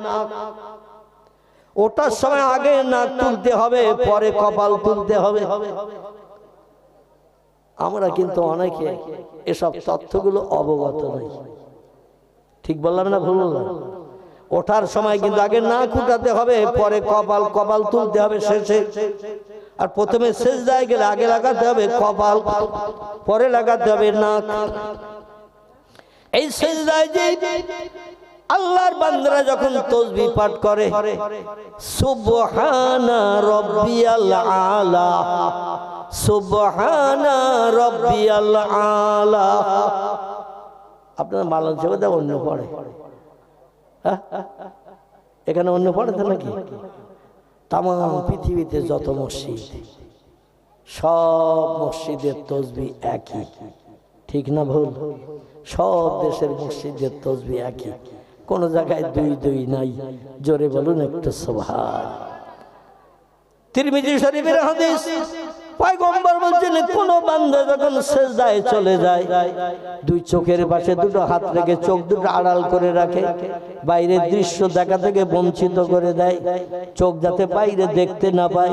এই চোখের পাশে হাত দুটো রেখে চোখ আড়াল করে দিয়ে কপাল জমিনে লাগিয়ে যখন ধুলা মাখায়, নাকে খড় দেয় আর তাসবিহ পড়ে, সুবহানা রাব্বিয়াল আলা, সুবহানা রাব্বিয়াল আলা। তিরমিজি শরীফের হাদিস, পয়গম্বর বলছেন খুশু খুশু নিয়তে, হে মহান পবিত্র আল্লাহ। সুবহান শব্দের বাংলা অর্থ হলো হে মহান পবিত্র আল্লাহ, তুমি খাও না, তুমি ঘুমাও না, তুমি পেশাব করো না, তুমি পায়খানা করো না। আয় আল্লাহ, তুমি স্বামী স্ত্রী মিলন করো না, তোমার দেহ ফ্র্যাকচার হয় না, রক্ত নির্গত হয় না, তোমার দেহ নাপাকি হয় না। তুমি অতীতে ছিলে পবিত্র, বর্তমানে আছে পবিত্র, ভবিষ্যৎ থাকবে পবিত্র, না নাপাকি হবে ভবিষ্যতে? ভবিষ্যৎ থাকবেন তিনি পবিত্র। এই তাসবিহটা কোনো বান্দা যখন দুটিবার মাত্র পাঠ করে, হে মহান প্রভু আল্লাহ, তুমি সব শক্তির ঊর্ধ্বে এবং তুমি হলে মহান পবিত্র, তোমার মতো পবিত্র আর কেউ নাই। জোরে বলুন একটু সুবহানাল্লাহ। এবং সব শক্তির ঊর্ধ্বে তুমি, রব্বিয়াল আলা শব্দটির বাংলা অর্থ হলো আল্লাহ হলো সব শক্তির ঊর্ধ্বে, তার উপরে ক্ষমতার কারো নাই নাই নাই। এই তাসবিহটা দুটিবার যদি কোন নবীর উম্মত পাঠ করে, আল্লাহ নবী বলছেন আল্লাহ খুশিতে এত বাগবাগ হয়ে যায়, আনন্দে এত আত্মহারা হয়ে যায়, আল্লাহ ডেকে বলেন যা রে বান্দা যা, আমি তোর সারা জীবনের গুনাহ মাফ করে দিয়ে বেগুনাহ মাসুম বানিয়ে দিলাম। একটু জোরে হবে না? আর একটু জোরে হবে না? আচ্ছা, আমরা সিজদায় যখন যাই তাসবিহ কবার পড়ি? কবার? আমরা সিজদায় যাই কমপক্ষে তাসবিহ পড়ি 3 বার, ঠিক কি না? কিন্তু মসজিদে যখন জামাতে নামাজ হয়, ইমাম সাহেব কতবার পড়ে তাসবিহ বলে মনে হয়? হ্যাঁ, ইমাম সাহেব কমপক্ষে অন্তত 7 বার 8 বার 10 বার পড়ে। এই জন্য পড়ে সব মুসল্লিদের যাতে 3 বার ভালোভাবে পড়ার সুযোগ হয়। আমরা যখন সোনার ক মিনিট লাগে? 1 মিনিট লেগেছে, হাফ মিনিটের ভেতরে হয়েছে না হয়নি? কিন্তু ইমাম সাহেব সিজদায় যদি যায়, তাসবিহটা একটু পবিত্রতা অবলম্বন করে খুশু খুজুর নিয়তে অক্ষরগুলোর মাখরেজ আদায় করে সুবহানা রাব্বিয়াল আলা এইভাবে যদি 5 বার 7 বার পড়ে, এমন কিছু মুসল্লি আছে ওদের তার ভিতরে অন্তত 7 বার পড়া হয়ে যায়। ঠিক বললাম না ভুল বললাম? ও তখন বলে একটু মাথা উঁচু করে দেখি হুজুর উঠেস কিনা। মাথা উঁচু করে দেখি ইমাম সাহেব পাছা উঁচু করে মাথা সিজদায় রেখে দিয়েছে। বলছে আমার 7 বার হয়ে গেল, হুজুরের 3 বার এখনো হয়নি। তো এখন আল্লাহর কোরআনের নির্দেশ, ইমামের দেখা দেখে রুকুতে যাও, ইমামের দেখা দেখে সিজদায় যাও, ইমামের দেখা দেখে ডাইনে বামে সালাম ফিরাও। এখন ও আগে থাকতে ঠেলে উঠেছে হুজুর উঠেস কিনা দেখার জন্য। এখন যদি দেখে হুজুর এখনো সিজদায়, ও আবার সিজদায় যায় না, বাচ্চা ছেলেদের দেখবে ওর আবার সেজদায় যায়, আবার সেজদায় গিয়ে 4 বার 5 বার পড়িয়ে নিয়ে আবার মাথা তুলে দেয়, হুজুর এখনো ওঠেনি। ওর তখন মনে মনে ধারণা হচ্ছে হুজুর বোধহয় সেজদায় দিয়ে মরিয়ে গেছে। একবার 5 বার, একবার 7 বার, 7 বার, কত 12-13 বার পড়লাম, 2 বার করিয়ে, তাও হুজুর এখনো মাথা তোলে না। হুজুর বোধহয় সেজদায় দিয়ে মরিয়ে গেছে। কে হুজুরের ডাক পেয়ে এই অপেক্ষায় বাচ্চারা থাকে না, অনেকে অপেক্ষায় থাকে। একটু খুজু নিয়তে আল্লাহর উপরে একাগ্রতা নিয়ত করে নামাজে থাকতে হবে। নামাজে আমি আসি সেজদায় করাকাত হয়েছে, মাঝে মাঝে আমাদের মনে হয় না। ঠিক বললাম না ভুল বললাম? হুজুর 3 রাকাত পড়লো না 2 রাকাত পড়ে বসলো না 4 রাকাত হয়ে গেল। মানে নামাজ পড়তেছে মন আছে জুতোই, নামাজ পড়ছি মন আছে দোকানে শাটারে, তাড়াতাড়ি এসে তালা দিয়েছি তো। নামাজ পড়ছি মন আছে বাড়ি খোকার মার কাছে ইলিশ মাছ কিনে দিয়েছি, গরম গরম ঝোল দিয়ে বাংলাদেশের পদ্মার ইলিশ খাবো। খাসির গোশের দাম একটু কম ছিল মালঞ্চ বাজারে, খাসির গোশ টেস্টফুল, অন্তত বাড়ি যেয়ে গরম গরম খাবো, জানা নতুন করে গরম করতে না হয়। দেহ আছে এক জায়গায়, মন আছে আরেক জায়গায়। এই নামাজ কি আল্লাহর দরবারে কবুল হবে বলে মনে হয়? হবে? এ নামাজ কোনদিন কবুল হবে না। নামাজ তাদেরই কবুল হয় দেহ আছে যেখানে, মন থাকবে সেখানে। শতকরা 99% মানুষ আমাদের এখন দেহ এক জায়গায়, মন এক জায়গায়। ঠিক বললাম না ভুল বললাম? এই জন্য পৃথিবীতে 2টি দলের মানুষ আমি শেষের দিকে নিয়ে আসি, কারণ দেখতে দেখতে সময় 10টা 5 হয়ে গেছে। হুজুর এসেছো নাকি? ছেলেরা কমিটি ছেলেরা কই? এখন আসেনি? একটু টেলিফোন করো বাবা, একটু ফোন করো একটু। না ভাই আমি অসুস্থ মানুষ, তো আমি আপনাদের দাবি শুনি 6 ঘন্টা পর্যন্ত ওয়াজ করেছি আপনাদের বক্তারা পল্লিয়ান পাড়ায়। 4টে বক্তা দাও, 3 জন আসেনি। 12 হাড়ি বিরিয়ানি করেছে এই বক্সার পল্লিয়ান পাড়া, যেই খোঁজ নেবেন। একাই জলসা করেছি 6 ঘন্টা, মানে বিরিয়ানি শেষ না হওয়া পর্যন্ত আমার ছাড়ি না। তো এশার নামাজ শুরু করেছি রাত 1:45 শেষ করেছি একাই। এখন আর আমি সেই ওয়াজ করতে পারছি না, কারণ আমার এখন একটা কিডনি জোড়া। আপনাদের সকলের পেটে 2টো কিডনি, আমার এখন একটা। এখন আমি আবার এই 4 বছর অসুস্থ হয়ে ঘরে থাকি। আপনারা চান একটু দয়া বা দরদ দেখাবে? আমি প্রত্যেকটি কর্তৃপক্ষের দাবি মেনেছি। পীর সাহেবদের দাওয়াত থাকে, আমি আগের বক্তা থাকি। পীর সাহেবের আশীর্বাদ হুজুর একটু চালান।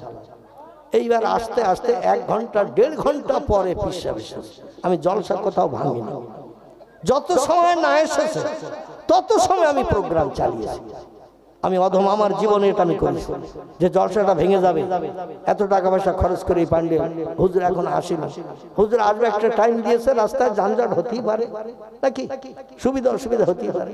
আমি লম্বা টাইম দিয়ে ওয়াজ করেছি, কিন্তু এখন আমার কাছে ওই দাবিটা রাখবেন না। কম বেশি আমার অপারেশন পর্যন্ত খরচ হয়েছে 80 লক্ষ টাকা। কত বললাম? 80 লক্ষ টাকা অপারেশন পর্যন্ত খরচ হয়েছে। তারপরও 21টা করে ট্যাবলেট দৈনন্দিন খেতে হয়েছে, 4 বার করে পেটে ইনসুলিন ঢোকাতে হয়েছে। এখনো 3 বার করে ঢোকাতে হয় নাভিতে ইনসুলিন, এখনো 3 বার করে ঢোকাতে হয়। শুনলে তাজ্জব হয়ে যাবে। এরপরও আমি হাঁকাচাল্লা করে ওয়াজ করি অতীতকাল থেকে নিয়ে। আমি যখন বক্তৃতা করি মনে করেন ওনার পেটে কিডনি 3টি, এ মনে করেন না করেন না, কিন্তু আমার পেটে এখন একটা কিডনি জোড়া। আম গাছে যেমন কলম বাঁধে ওই রকম কলম বাঁধা মতো জোড়া। এই জন্য খুব পেশার সৃষ্টি করবেন না। উনি আমাকে বলেছিলেন যে আমি 10টার ভিতরে পৌঁছে যাব, আপনি সেইভাবে 8টার পরের দিকে বসবেন। সেভাবে আমি বসেছি। আমার কর্তৃপক্ষ ভাইদের কাছে আমি অনুরোধ করছি, ওনার কাছে একটু ফোন করে কত দূর এসেছে বা কাছাকাছি এসেছে কিনা। আসলে আমি ছাড়বো ইনশাল্লাহ, তবে খুব বেশি প্রেশার আমার দেবেন না, যাতে আমি আবার কঠিন রোগে পতিত হই। চির সুখী জন ভ্রমে কি কখন, চির সুখী জন ভ্রমে কি কখন, ব্যথিত বেদনা বুঝিতে পারে, কি যাতনা বিষে বুঝিবে সে কিসে, কবু আসি বিষে দংশনি যারে।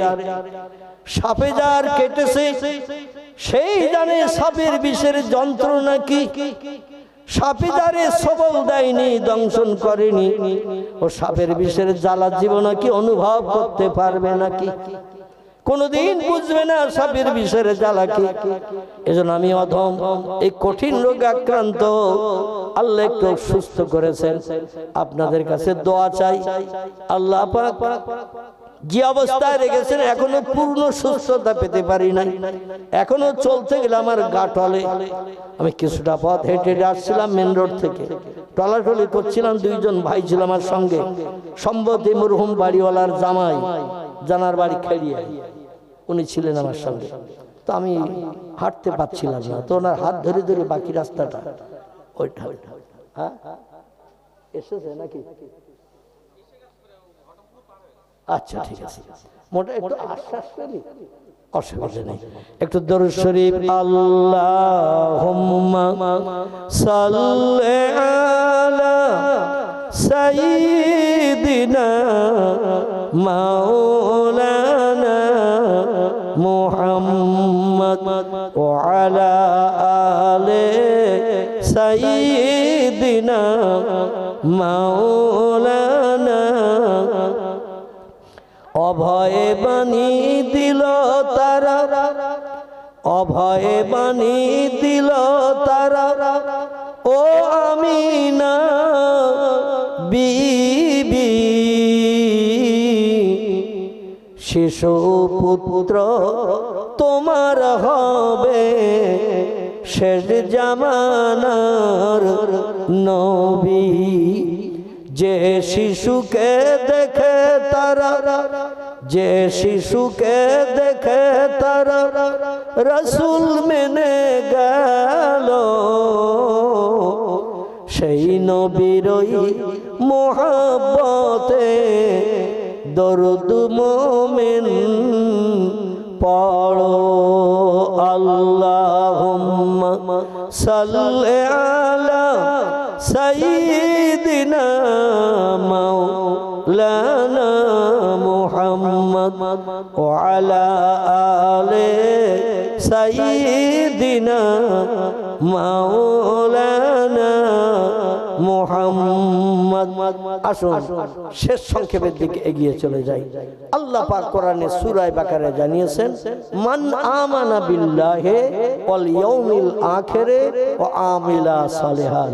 আমি বক্তৃতার প্রারম্ভে এই আয়াতটা দিয়ে আমি বক্তৃতার সূচনা শুরু করেছিলাম। এই আয়াতটার ভিতরে আল্লাহ তিনটি আমলের কথা বলেছেন, তিনটি কাজের কথা বলেছেন। একটি হলো আমারে না দেখে তোমাদের বিশ্বাস করতে হবে তোমাদের প্রভু স্রষ্টা বলে একজন মালিক আছে। আছে না নাই? আচ্ছা আল্লাহরে কে কে দেখেছেন একটু হাত তুলে দেখান। পৃথিবীতে একজন ব্যক্তি দেখেছে, আমি বক্তৃতার মাঝখানে বলেছিলাম, তার নাম হলো মুহাম্মাদুর রাসূলুল্লাহ সাল্লাল্লাহু আলাইহি সাল্লাম। আল্লাহকে তিনি দেখার সুযোগ পেয়েছিলেন জীবনে 53 বছর বয়সে রজব মাসের 26 তারিখের দিনগত রাত আল্লাহর সামনে বসে, আরশ কুরসির সামনে বসে, আরশের ভিতরে বসে একটানা আল্লাহর চেহারা দেখেছিলেন 27 বছরের লম্বা মেয়াদ। আরেকজন পয়গম্বর আল্লাহর দেখার জন্য অনুরোধ করেছিলেন মাদানী দেশের তুর পাহাড়ের ওই খেজুর গাছের তলায় দাঁড়িয়ে। মনে আছে যে খেজুর গাছের কথা বলছি? এই খেজুর গাছটা এখনো বেশি আছে, তত্ত্ববিদরা তথ্য দিয়েছেন। এই খেজুর গাছের তলায় দাঁড়িয়ে মুসা নবী আল্লাহর কাছে কথা বলতেন, আর খেজুর গাছের পাতা কথা ধরে নিয়ে 7 আসমান পাড়ি দিয়ে সিদরাতুল মুনতাহা টপকিয়ে আল্লাহর কাছে পৌঁছে দিতেন। জোরে বলুন সুবহানাল্লাহ। মুসা নবী সমস্যার কথা বলতেন, আল্লাহ প্রত্যুত্তর দিতেন, খেজুর গাছের মাথার পাতায় ধরে নিত কথা, আর মুসা নবী আল্লাহর কথা শোনার জন্য গাছের গায়ে রিসিভারে কান দিয়ে বসে থাকতেন, খেজুর গাছের গায়ে কান দিয়ে বসে থাকতেন। আমরা এখন মাঝে মধ্যে মোবাইলে রিসিভারটা কানে ধরি না আওয়াজটা শোনার জন্য, আগে দেখবেন ল্যান্ড ফোন যখন হয়েছিল একটা লম্বা মার্কা বেকার রিসিভার ছিল না, মুখের কাছে একটা কথা বলতো আর একটা কানে শোনা যেত। ল্যান্ড ফোন এখন আর নাই, আগে ছিল। তো যাই হোক, এই রকম উনি গাছের গায়ে কান দিয়ে বসে থাকতেন। আল্লাহর তরফ থেকে হাওয়ার মাধ্যম দিয়ে কথা চলে আসতো, খেজুর গাছের পাতা ধরে নিত। দেখবেন খেজুর গাছের ভিতরে সুতার মতো, তামার তারের মতো চোঁচ আছে না নাই? আছে না নাই? খেজুর গাছের ভিতরে দেখবেন সুতার মতো, তামার তারের মতো সরু সরু চোঁচ আছে। ওই চোঁচের মাধ্যম দিয়ে গাছের পাতা ধরে নিয়ে কথাটা আমাদের পয়গম্বর মুসা নবীর কানে পৌঁছে দিয়ে দিত। মুসা নবী সমস্যার সমাধান করে বাড়ি আসতেন আর বলতেন, রব্বে আরেনি, আল্লাহ তোমার সঙ্গে আমার কথোপকথন হয়, সমস্যার সমাধান হয়, মনে শান্তি পাই, কিন্তু তোমারও তো একটা দিন আমি দেখতে পাই না। এই পৃথিবীতে বিজ্ঞানীরা বানিয়েছে মোবাইল মেশিন, আগের মোবাইল মেশিন আমার কাছে একটা আছে, আমি অতীত কাল থেকে ব্যবহার করি, আল্লাহ যতদিন বাঁচায় ততদিন ব্যবহার, এই হচ্ছে আমার মোবাইল। আমি অতীত কাল থেকে নিয়ে এটাই ব্যবহার করি, এছাড়া আমি দ্বিতীয় মোবাইল ব্যবহার করি না। এখন বর্তমান প্রযুক্তির যুগে একটু লম্বা মার্কা মোবাইল বেরিয়েছে না বেরোবে? আচ্ছা, ওখানে একটু আঙুলের স্পর্শ করলি মনের মানুষ প্রথম বেরোবে না বেরোবে না? এখানকার ছেলেদের নেই, আমি এদের নামে বদনামটা দেব না, কারণ যাওয়ার সময় ঘা কত খেয়ে যেতে হবে আমার। এখানকার ছেলেদের মনের মানুষ নেই। আমাদের বসিরহাট মানে নদীর ওপারে, নদীর ওপারে, মালঞ্চ নদীর ওপারে, আর ওরা শীতের রাতে কেউ এখানে আসেনি, আমার ঘা খাওয়ার দরকারও নেই। ঠিক বললাম না ভুল বললাম? আল্লাহু আকবার। এখন অধিকাংশ মানুষের কাছে, আগে আলেম ওলামারা বাড়িতে রেডিও রাখলে বলতো ওর বাড়ি খাওয়া যাবে না, বলতে না বাবা। তারপরে টেলিভিশন যখন আসলো শোকেসের মাথায়, আমি যার বাংলা নাম দিয়েছিলাম বৌমা, কি নাম? আমার পুরনো ক্যাসেট শুনবেন, তাতে এই নাম দেয়ারই বৌমা। এই জন্য বৌমা নাম দিয়েছিলাম। ওরে ভালো নতুন কাপড় দিয়ে ঢেকে রাখে, আর নিজের স্ত্রীর গায়ে হাতে মাথায় পেটে সব ফাঁকা, আর ওরে ঢেকে রেখেছে সুন্দর কাপড় দিয়ে। টেলিভিশন যন্ত্র মাঝে মধ্যে শাশুড়ির অনুষ্ঠানের সময় ঘড়িতে তাকিয়ে যখন দেখে, বৌমার ঘুমটা তখন আলগা হয়ে যেত। এখন অধিকাংশ বাড়ির টেলিভিশন সব পুকুরে টুকুরে কি সারগাদায় গেছে জানি না, কারণ এই ছোট্ট একটু লম্বা মার্কা মেশিন বানানোর কারণে সিনেমা হলও মালিকেরা সব মদখোর মাতালের মতো পাগল হয়ে জম ধরিয়ে হাতুড়ি দিয়ে সিনেমা হল সব ভেঙে চুরমার করে দিচ্ছে। ঠিক বললাম না ভুল বললাম?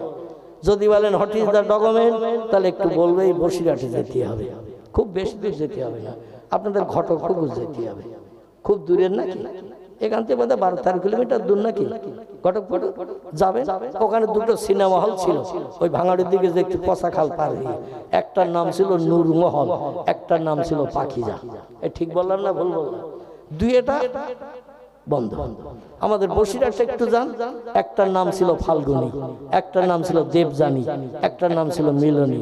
মালিকদের মাথায় কি ঘুম পোকা ধরলো, জম ধরিয়ে হাতুড়ি দিয়ে শুধু বেরিয়ে, শুধু ভাব, টোটাল সিনেমা হল ভেঙে চুরমার করে। দেবযানীও ভেঙেছে, ফাল্গুনীও ভেঙেছে। খোলা পাতায় বাদুড়ে রোডে যেতে একটা সিনেমা হল ছিল, নাম তার বলাকা, সেও ভেঙেছে।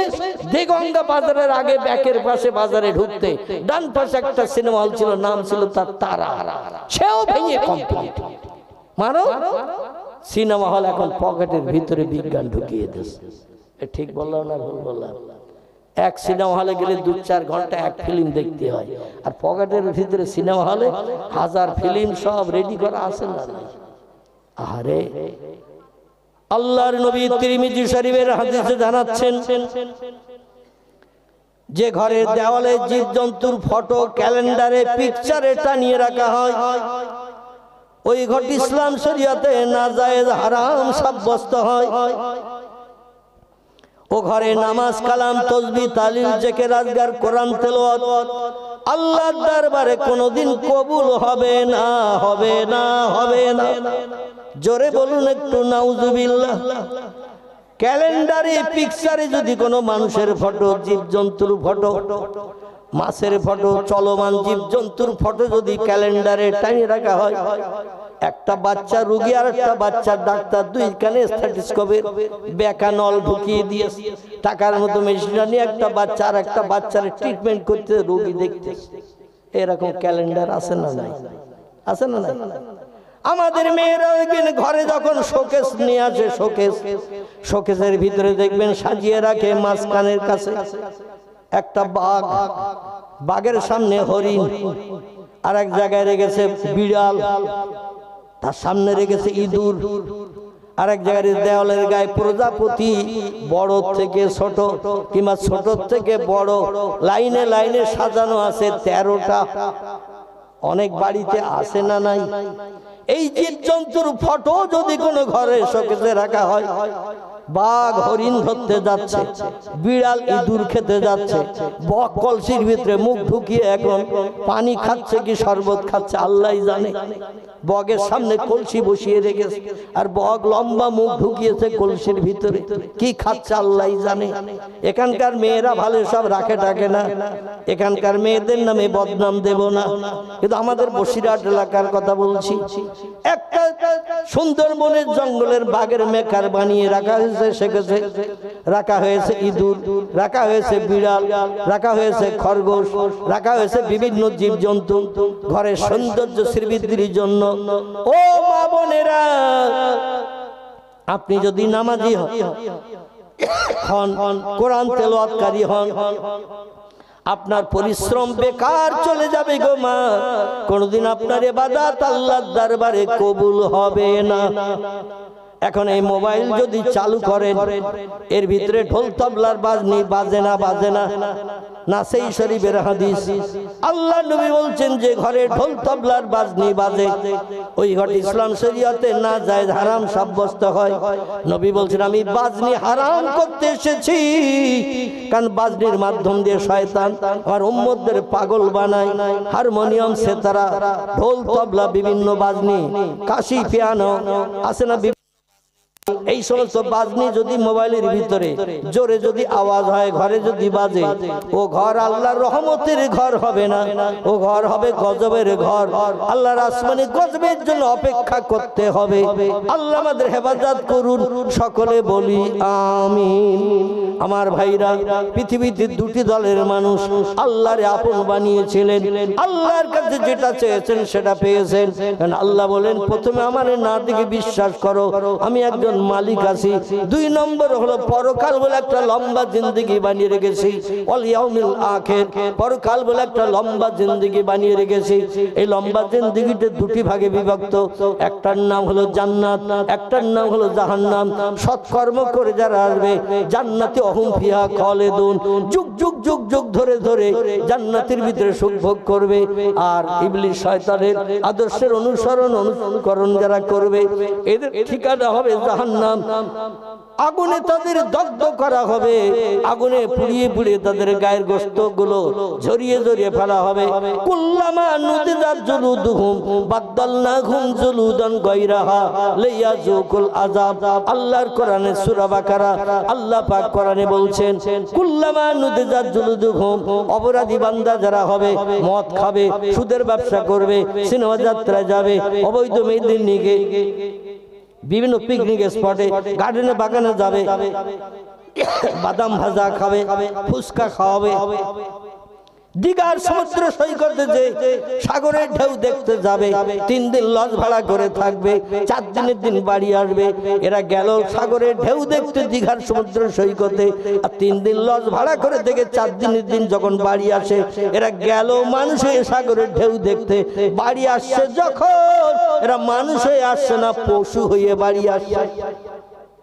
কথা বলতে গিয়েছে সাগরের ঢেউ দেখতে যুবক যুবতী, দীঘার সমুদ্র সৈকতে, মুকুটমণিপুরে, দার্জিলিং এ বেড়াতে গেল, বিভিন্ন জায়গায় বেড়াতে গেল, 2 দিন 3 দিন 4 দিন লজ ভাড়া করে রাতের বেলা থাকলো, গেল মানুষ হয়ে দেখতে, বাড়ি আসে যখন তখন মানুষ হয়ে আসে না, পশু হয়ে আসে। কি হয়ে আসে? পশু পশু পশু। আল্লাহ কোরআনে বলেন উলাইকা কাল আনআম, ও মানুষ তোমাদের সৃষ্টি শ্রেষ্ঠ করে বানিয়েছে বটে, কিন্তু তোমরা হলে চতুষ্পদ জন্তুর সমতুল্য।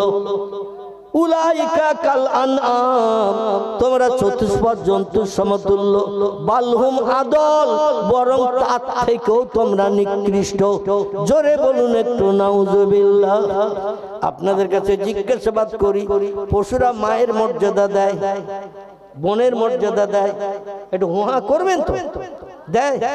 নানির দাম দেয়, দাদির দাম দেয়, নিজের মেয়ের দাম দেয়। পশু পশু হাঁস মুরগি গরু ছাগল ইঁদুর কুকুর বিড়াল, ওরা যে কোনো নারী পশু পেলে পুরুষ পশুরা জীবন যৌবনের ক্ষুধার তাপ দিয়ে নিবৃত্তি করে না? করে না? ছেলে মারে নিয়ে ব্যভিচার করে, ভাই বোনকে নিয়ে ব্যভিচার করে, এখনো করে। ঠিক বললাম না ভুল বললাম? আল্লাহ যে তোমাদের জন্য গাইড বুক জীবন বিধান দিয়েছে, নাম হলো তার আল কোরআন। পশুদের দিই নাই, বাঘ ভাল্লুক হাতি সিংহ গন্ডার ইঁদুর কুকুর বিড়াল সাপ বিচ্ছু ব্যাঙ মাছি মশা পিপিলিকা কীট পতঙ্গ জীব জন্তু যত সৃষ্টি চোখে দেখতে পাচ্ছ, কাউকে জীবন বিধান দেয়নি, গাইড বুক দেয়নি, জীবন বিধান দেয়নি, কেবল দিয়েছি মানুষকে। এই জীবন বিধানের নাম হলো আল কোরআন। জোরে বলুন একটু সুবহানাল্লাহ। আল্লাহ বলেন, শোনো, জীবন যৌবনে খোদা যদি নিবৃত্তি করতে চাও, আমার কোরআনের বিধান মেনে চলো। বিসমিল্লাহির রহমানির রহিম। ফানকিহু মা তাবা লাকুম মিনান নিসা মাসনা সুলাসা ওয়া রুবা ফাইন খিফতুম আল্লাহ তাদিলু ফাওয়াহিদাতান আল আখির। জোরে বলুন একটু আল্লাহু আকবার। আল্লাহ বলছেন, ও মানুষ, পশুর মতো দেখে, গরুর মতো দেখে, ছাগলের মতো দেখে, হাঁস মুরগির মতো দেখে তুমি জানো তোমার মাকে, তোমার বোনকে, তোমার কন্যাকে স্ত্রী বানিও না। ওরা সবাইকে স্ত্রী বানায়, সবাই বানায়, তুমি জানো বানিও না। তোমাদের জন্য আমি আল্লাহ পাক বিবাহ বন্ধন আমার কোরআনে তোমাদের জন্য গাইড বুক করে লিপিবদ্ধ করে পাঠিয়েছি। ফানকিহু, তোমরা নিকাহ করো, বিবাহ করো, মা তাবা লাকুম মিনান নিসা, যে মেয়েটা তোমার নজরে পছন্দ হবে, যে মেয়েটা তোমার নজরে ভালো লাগবে, তারে বিবাহ বন্ধনে আবদ্ধ করো, বিয়ে শাদী করো, মোহরানা সাব্যস্ত করো, বিয়ে করে সংসার জীবনে সুখ ভোগ করো, জীবন যৌবনে খোদা নিবৃত্তি করো। একটা স্ত্রী যদি তোমার সুখ দিতে না পারে, মাসনা, তুমি দুটো বিয়ে করতে পারবে। আমি আল্লাহ তোমার জন্য বিবাহ বন্ধন এইভাবে কোরআনে বর্ণনা করে দিয়েছি। একটা স্ত্রী যদি তোমার জীবন যৌবনের খোদা নিবৃত্তি করতে না পারে, মাসনা, তুমি দুটো বিয়ে করো। দুটি স্ত্রী যদি তোমাকে সংসার জীবনে সুখ দিতে না পারে, সলাসা, তুমি তিনটে বিয়ে করো। তিনটি স্ত্রী যদি সব সমস্যার সমাধান তোমার দিতে না পারে, রান্না বান্না, খাওয়া দাওয়া, জামা কাপড় পরিষ্কার পরিচ্ছন্ন থেকে শুরু করে তোমার পরিষেবা দিতে যদি তিনটে না পারে, ও রোবা, তুমি একসঙ্গে চারটে পর্যন্ত নারীকে বিয়ে করতে পারবে। তবে হুঁশিয়ার, সাবধান হয়ে যাও, পশুর মতো যেন চরিত্র নষ্ট করো না। আল্লাহ নবী তিরমিজি শরীফের হাদিসে বলছেন, যার চরিত্র নাই পৃথিবীতে তার কিছুই নাই। চরিত্র যেন নষ্ট করো না, ইজ্জতের খারাপি যেন করিও না, গুপ্তাঙ্গকে অপব্যবহার করবে না। তোমরা তোমাদের গুপ্তাঙ্গকে তোমরা সংশোধন করে রাখবে, নিজের কাছে তুমি সযত্ন রেখে দেবে, কোনো বাজে জায়গায় যেন ব্যবহার করবে না। বিবাহিত পুরুষ, বিবাহিত নারী সারা জীবন সংসার জীবনে সুখ ভোগ করবে, আমার তরফ থেকে এটা বৈধতা। তবে আল্লাহ বলছেন, ফাইন খিফতুম, যদি তোমাদের ভয় হয়, যদি তোমাদের চিন্তা হয়, আল্লাহ তাদেরু, আমি বিয়ে করেছি চারটি, সবাইকে যদি সমান চোখে দেখতে না পারি, কাউরে কাছে টানবো, কাউরে দূরে ঠেলে দিয়ে রাখবো, কাউকে বেনারসি স্বর্ণ কাতান সাউথ ইন্ডিয়ান শাড়ি দেবো, কাউরে বিধবার শাড়িও নসিবে জুটবে না। কোন স্ত্রী ঘরে বাংলাদেশের পর্দা রিলিজ, এলাকার বড় বড় লম্বা ট্যাংরা মাছ বাজার করে দেব, পুরান স্ত্রীর ঘরে পচা চিংড়িও যাবে না, এটা যেন তোমার দ্বারা না হয়। তোমার নতুন স্ত্রী চেহারা ভালো, দেখতে সুন্দরী, তার গা গরম হয়েছে, মালঞ্চ বাজার থেকে এমবিবিএস ডাক্তার ডেকে নিয়ে ট্রিটমেন্ট চলছে, আর পুরান স্ত্রী 6 মাস নিউমোনিয়া টাইফয়েডে গ্রামের পূর্ণ ঘরে পড়ে রয়েছে, তার দিকে একবার হেতুয়ে ডাক্তার পর্যন্ত গেল না। এটা যদি হয়, অপেক্ষা করো কবরে আসা পর্যন্ত। কবরে যেদিন আসবে সেদিন গম কোটা করে তোমার আটা বানিয়ে ছেড়ে দেয়া হবে। কি কোটা হবে? গাব কোটা করা হবে। গম কুটি যেমন আটা বানানো হয় তেমন আটা বানানো হবে। সব স্ত্রীকে সমান চোখে দেখতে হবে, কাউকে কাছে টানবে, কাউরে দূরে ঠেলে দেবে, এটা কোনোদিন হবে না, হবে না, হবে না।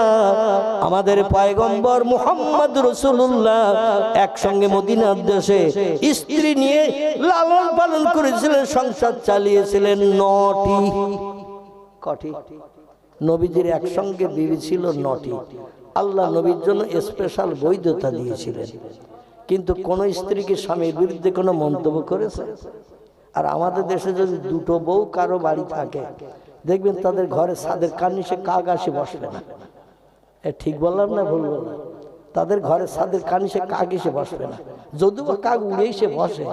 ও 2 জায়ের 2 সতীনের ওই ঝগড়া দিকে বলবে আল্লাহ পালা, কখন আমারে ঝাড়বে তার ঠিক ঠিকানা নাই। কারণ মেয়েরা হলো বেকাহারের তৈরি, এরা সব জিনিসের ভাগ অপরকে দিতে চায়, একটা জিনিসের ভাগ কাউকে দিতে চায় না। সেটা কিসের ভাগ বলেন? হ্যাঁ, স্বামীর ভাগ। সব জিনিসের ভাগ দেয়, কিন্তু একটা জিনিসের ভাগ কাউকে দেয় না, সেটা হলো স্বামীর ভাগ। এই জন্য এক স্বামীকে সবাই টানতে চায়। পয়গম্বর 9টা স্ত্রী ছিল, প্রত্যেকের বাড়িতে সপ্তাহে 1 দিন করে পালা করে করে থাকতেন। যিনি বৃদ্ধা বুড়ি ছিলেন হযরত সওদা, সুফিয়া, এদের ঘরও 1 দিন যেতেন। আবার যিনি যুবতী কুমারী অবিবাহিতা ছিলেন হযরতে মা আয়েশাতুল হুমায়রা, তার ঘরও 1 দিন থাকতেন। নবী আয়েশা কুমারী অপরূপা সুন্দরী বলে তার ঘরে 3 দিন, আর যারা বুড়ি হয়ে গেছে তাদের ঘরে যাবে না সপ্তাহে 1 দিন। এটা নবীর আদর্শ না। নবীর আদর্শ ছিল একেবারে সাদা কাপড়ের মতো। জোরে বলুন একটু সুবহানাল্লাহ। আল্লাহ বলছেন ফাইন খিফতুম, যদি তোমাদের ভয় হয়, যদি তোমাদের চিন্তা হয়, আল্লাহ তাদেলু, সব স্ত্রীর সঙ্গে ব্যবহার সমান করতে পারবে না, সবাইকে সমান চোখে দেখতে পারবে না, তাহলে ফা অহে দাতান, একটা স্ত্রী তোমার জন্য যথেষ্ট। খবরদার যেন বাড়তি বিয়ে করতে যাবে না, এটা কোরআনের নির্দেশ। কোরআনে বলা হয়েছে 4টে পর্যন্ত বিয়ে করবে, জীবন যৌবন সম্বরণ করার জন্য। বাইরে কোনো জায়গায় যেন তুমি তোমার ইজ্জত নষ্ট করবে না। তবে যদি 4টি স্ত্রীকে সমান চোখে দেখতে না পারো, সমান ব্যবহার করতে না পারো, ফাওয়াহিদাতান, একটা স্ত্রী তোমার জন্য যথেষ্ট। জোরে বলুন একটু আমিন, জোরে বলুন একটু আমিন। একটু মহব্বতে কলেমার জিকির লা ইলাহা। এসেছে হুজুর, এসছে নাকি? লা ইলাহা ইল্লাল্লাহ, লা ইলাহা, লা ইলাহা ইল্লাল্লাহ মুহাম্মাদুর রাসূলুল্লাহ।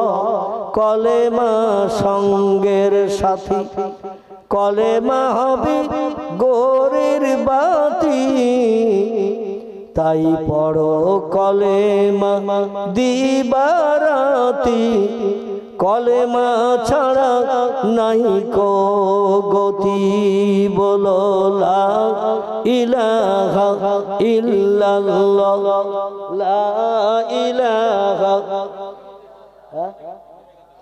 লা ইলাহা, লা ইলাহা ইল্লাল্লাহ মুহাম্মাদুর রাসূলুল্লাহ। আল্লাহ বলছেন কুল্লামা নুদিজাত জুলুদুহু, দুনিয়ায় যারা মদ খাবে, সুদের ব্যবসা করবে, সিনেমা যাত্রায় যাবে, রেডিও টেলিভিশন ভিডিও নিয়ে আনন্দ ফুর্তি করবে, অবৈধ নারীর সঙ্গে জীবন যৌবনের খেলা করবে, গরিব এতিমের হক ফাঁকি দিয়ে খাবে, কোন ব্যক্তির প্রাণ নাশ করে তার বিবি বাচ্চাকে বিধবা এতিম বানাবে, মিথ্যা কথা বলবে, চুরি ডাকাতি ছিনতাই গুন্ডামি করবে, তাদের ঠিকানা হবে জাহান্নাম। কি হবে? জাহান্নাম, নরকাগ্নি। এখানে তাদের দগ্ধ করা হবে। কেমন দগ্ধ? আল্লাহ কোরআনে বলছেন কুল্লামা নুদিজাত জুলুদুহুম, যখন আগুনে তাদের নিক্ষেপ করে আমার ফেরেশতারা লোহার শিকলের দড়ি গলায় পরিয়ে হর হর করে টানতে টানতে নিয়ে যেয়ে যখন জাহান্নামে নিক্ষেপ করবে, গায়ের গোস্ত চামড়াগুলো পুড়ে পুড়ে কয়লার মতো ঝরে ঝরে পড়বে, আর পৃথিবীতে বর্তমান আগুনের যে ক্রিয়া, আগুনের ক্রিয়া থেকে জাহান্নামের আগুনের ক্রিয়া 69 গুণ বেশি কড়া। টোটাল আগুনকে 70 ভাগে ভাগ করে একটা ভাগ আল্লাহ পৃথিবীতে মক্কা মুকাররমার আবু কুবাইস পাহাড়ের পাথরে নিক্ষেপ করেছিলেন। এই পাথরে পাথরে ঘর্ষণ করলে চকমকি বার হয়, তার থেকে আগুন ধরে যায়। আগে পাথরে আগুন ছিল না, আদম নবী তার বিবিকে রান্না করে খাওয়ার জন্য এই আগুন পাঠিয়ে দিয়েছিলেন জাহান্নামের আগুনকে 70টা ভাগ করে। পাওয়ার কমিয়ে কমিয়ে কমিয়ে কমিয়ে 70-এর কম করে নরমাল করে একটা ভাগ পাঠিয়েছিলেন। এই আগুনে যদি 10 মিনিটে কারে হাত দিতে বলা হয়, দেবে কেউ? দেবে? যদি বলা হয় তোমার হাত পাবে আগুনে ফেলে দেবো, 25 মিনিট পরে তুলবো, রাজি হবে কেউ? হবে? কেউ রাজি হবে না। আল্লাহ বলছেন আমার অপরাধী বান্দাদের শাস্তি দেওয়ার জন্য ফেরেশতারা আমি যে আগুন বানিয়েছি, আগুন একটু কঠিন কড়া করতে হবে। ফেরেশতারা বললেন ইয়া রব্বি, কি করে কড়া করব বলুন? আল্লাহ বলছেন ওই আগুন তোমরা জ্বালাতে থাকো, জ্বালাও। রস জ্বালিয়ে যেমন গুড় করা হয়, গুড়, খেজুরের রস, আখের রস, তালের রস জ্বালালে গুড় হয় না? হয় না? আচ্ছা, রসের কালার গুড়ের কালার একরকম তো? রসের কালার আর গুড়ের রং আলাদা। এটা একটু বলবেন, তাহলে আমি বুঝবো যে আপনারা বুঝতে পারছেন। আর যদি চুপ করে থাকেন আমি বুঝবো আমার একাই বকছি আর একাই শুনছি। আমার ভাইরা, আল্লাহ বলে আগুন জ্বালাও, কড়া করো, কড়া। ফেরেশতারা বললেন ইয়া রব্বি, কতদিন জ্বালাতে হবে? আল্লাহ বলেন আলফা সানা, 1000 বছর ধরে জ্বালাও। 1000 বছর ধরে আগুন জ্বালানো হলো। আল্লাহ বলেন জ্বালিয়েছো আগুন? ফেরেশতা বলেন না আমি আর রব্বি, হ্যাঁ। আল্লাহ বলেন আগুনের কালার এখন কেমন হয়েছে বলো? ফেরেশতা বলেন 1000 বছর আগুন জ্বালিয়ে গাঢ় করার কারণে আগুনের রং এখন হয়েছে সাদা। কি হয়েছে? আগুনের কালার রং হয়েছে সাদা। আল্লাহ অপরাধীদের শাস্তি দেওয়ার উপযুক্ত এখনো হয়নি, আবার 1000 বছর জ্বালাও। 2 দিন 5 দিন 10 দিন 1 মাস 2 মাস 6 মাস নয়, 1 বছর 2 বছর নয়, হাদিসের 1000 বছর জ্বালিয়ে জ্বালিয়ে রড জ্বালিয়ে যেমন গাঢ় করে গুড় করা হয়, ওই রকম জ্বালানো হলো আবার 1000 বছর। জ্বালানোর পর আল্লাহ বলেন এ আমার ফেরেশতা, আইয়ুহাল মালায়েকা, এ আমার ফেরেশতারা বলো, কুল কুল তোমরা বলো এখন আগুনের কালার রং কেমন হয়েছে? ফেরেশতারা বললেন ইয়া রব্বি, আগুনের কালার পরিবর্তন হয়ে আহমার, লাল বর্ণ ধারণ করেছে। আল্লাহ বলেন মদ খাবে যারা, সুদ খাবে যারা, ব্যভিচারী করবে যারা, গরিবদের হক ফাঁকি দিয়ে খাবে যারা, এমন করে মানুষের প্রাণ নাশ করে বিবি বাচ্চারা বিধবা এতিম বানাবে যারা, পৃথিবীতে আমার কোরআনের নির্দেশের বিরুদ্ধে কাজ করবে যারা, তাদের উপযুক্ত শাস্তি দেওয়ার আগুন এখনো হয়নি। লাল রঙের আগুন দিয়ে শাস্তি দেওয়া যাবে না, আবার 1000 বছর জ্বালাও। তিরমিজি শরীফের হাদিস। আবার ফেরেশতা 1000 বছর ধরে আগুন জ্বালিয়েছে। জানবার আল্লাহ বললেন মা হিয়া ইয়া আইয়ুহাল মালায়েকা, এবার আগুন কেমন দেখতে হয়েছে বলো, মা তারা একটু দেখে বলো। ফেরেশতারা বলল রব্বি আল্লাহ, 3000 বছর জ্বালানোর পরে আগুনের কালার 1000 বছর করে করে জ্বালাচ্ছে আর পরিবর্তনে আলাদা রং হচ্ছে। 3000 বছর জ্বালানোর পর আগুনের কালার হয়েছে আসওয়াদ। আসওয়াদ আরবিতে যারে আসওয়াদ বলা হয়, বাংলায় তারে বলা হয় কালো। কালো কালো আল্লাহ আগুনের কালার হয়েছে এখন কালো। আল্লাহ বলেন অপরাধীদের জ্বালানোর জন্য উপযুক্ত হয়েছে, আর জ্বালাতে হবে না। ওই কালো আগুনের ভিতরে বান্দাদের ফেলে দেবে, পাশাপাশি বান্দা আগুনে জ্বলবে, লা ইয়ামুতু ওয়ালা ইয়াখরুজ ফিহা। ওই আগুনে জ্বললে মরণ কোনোদিন কারো হবে না, এবং কোনো বন্ধু এসে কাউরে বাইরে বার করে স্বস্তি দিতে পারবে না। অহম ফিহা খালিদুন, যুগ যুগ যুগ যুগ যুগ যুগ ধরে ওই জাহান্নামের আগুনে তারা দগ্ধ হতে থাকবে।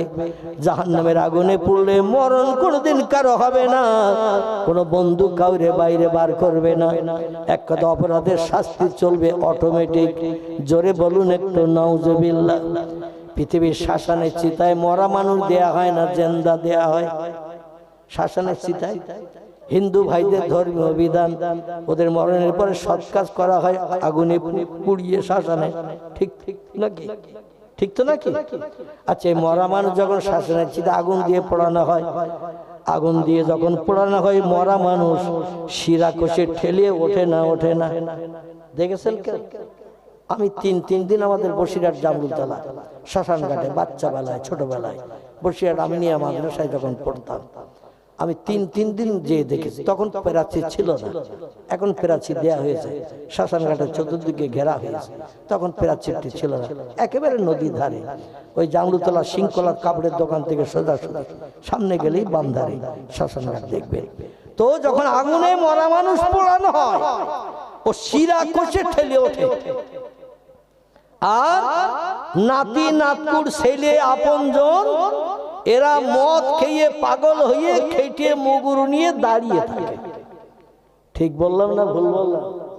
যদি বিশ্বাস না হয় একটু যাবেন বসিরহাটে, প্রায় দৈনন্দিন 2-5টা করে পুরানো হয়, একটু যাবেন দিয়ে দেখবেন। আমার ভাইরা, আপনজন রক্তের সঙ্গে যাদের সম্পর্ক গাঢ়তর, মদ খেয়ে পাগল মার্কা হয়ে লম্বা লম্বা খেটে মুগুর লাঠি নিয়ে দাঁড়িয়ে থাকে। বলে, চাচা তুমি এখন ঠেলে উঠে বাড়ি যাবে, তুলসীতলা থেকে ঘুরিয়ে এনেছি, আর বাড়ি যাওয়া যাবে না, ব্যাংকের মালিক হওয়া যাবে না, কাকির স্বামী হওয়া যাবে না। ও চাচা, জায়গা জমির মালিক তুমি হবে না, বাড়ির মালিক আর হবে না, কারণ তুলসীতলা ঘুরিয়ে আনলে তার আর বাড়ি তোলা হয় না। তাই তুমি ঠেলে উঠছো বাড়ি যাবে বলে আমাদের কাছে আছে লম্বা লম্বা খেটে লাঠি মুগুর, গুড়ুম গাড়াম মরণের পরও অ্যাকশন করে। ঠিক বললাম না ভুল বললাম? হাড়গুলো ভেঙে চুরমার করে দেয়, যাতে ঠেলে উঠে দৌড়িয়ে যেন আবার ঘরে না ঢোকে কাকা, ঘরে না ঢোকে কাকি, কেউ যাতে ঘরে ঢুকতে না পারে। তুলসী তলা থেকে ঘুরিয়ে নিয়ে যখন শ্মশানে নিয়ে যাওয়া হয়, এ লোককে আর ঘরে তোলা হয় না।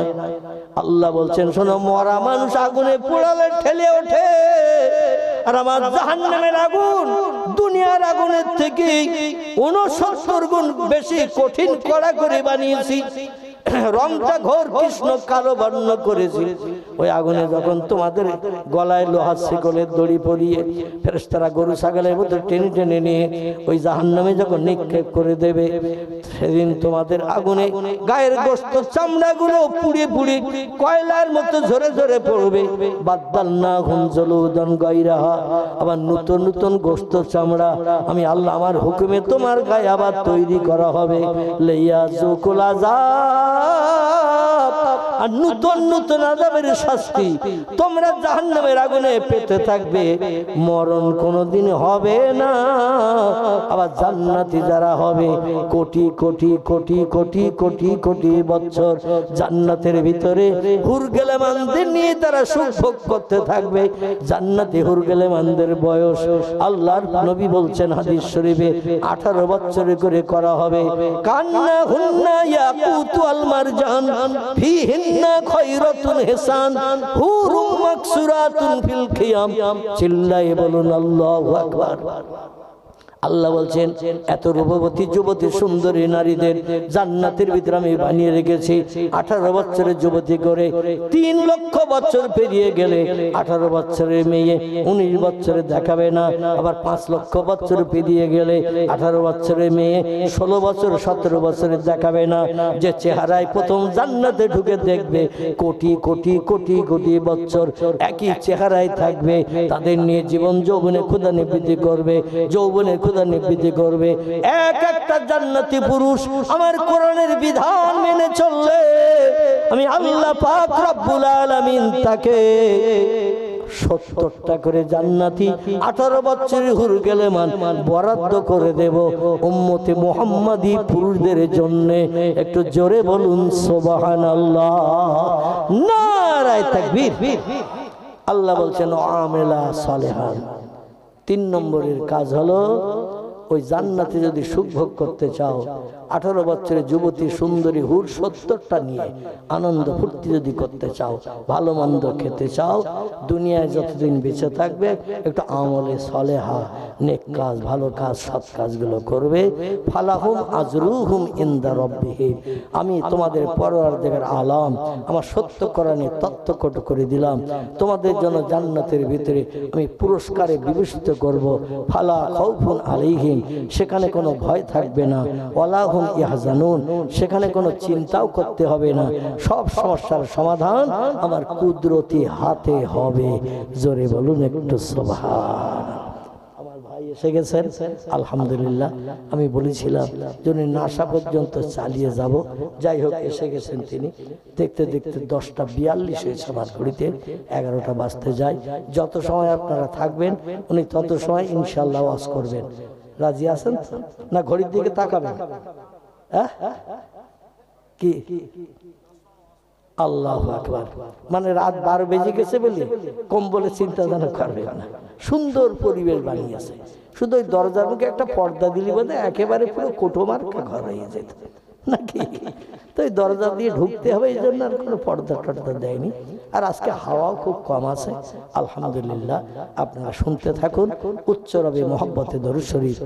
আল্লাহুম্মা সাল্লি আলা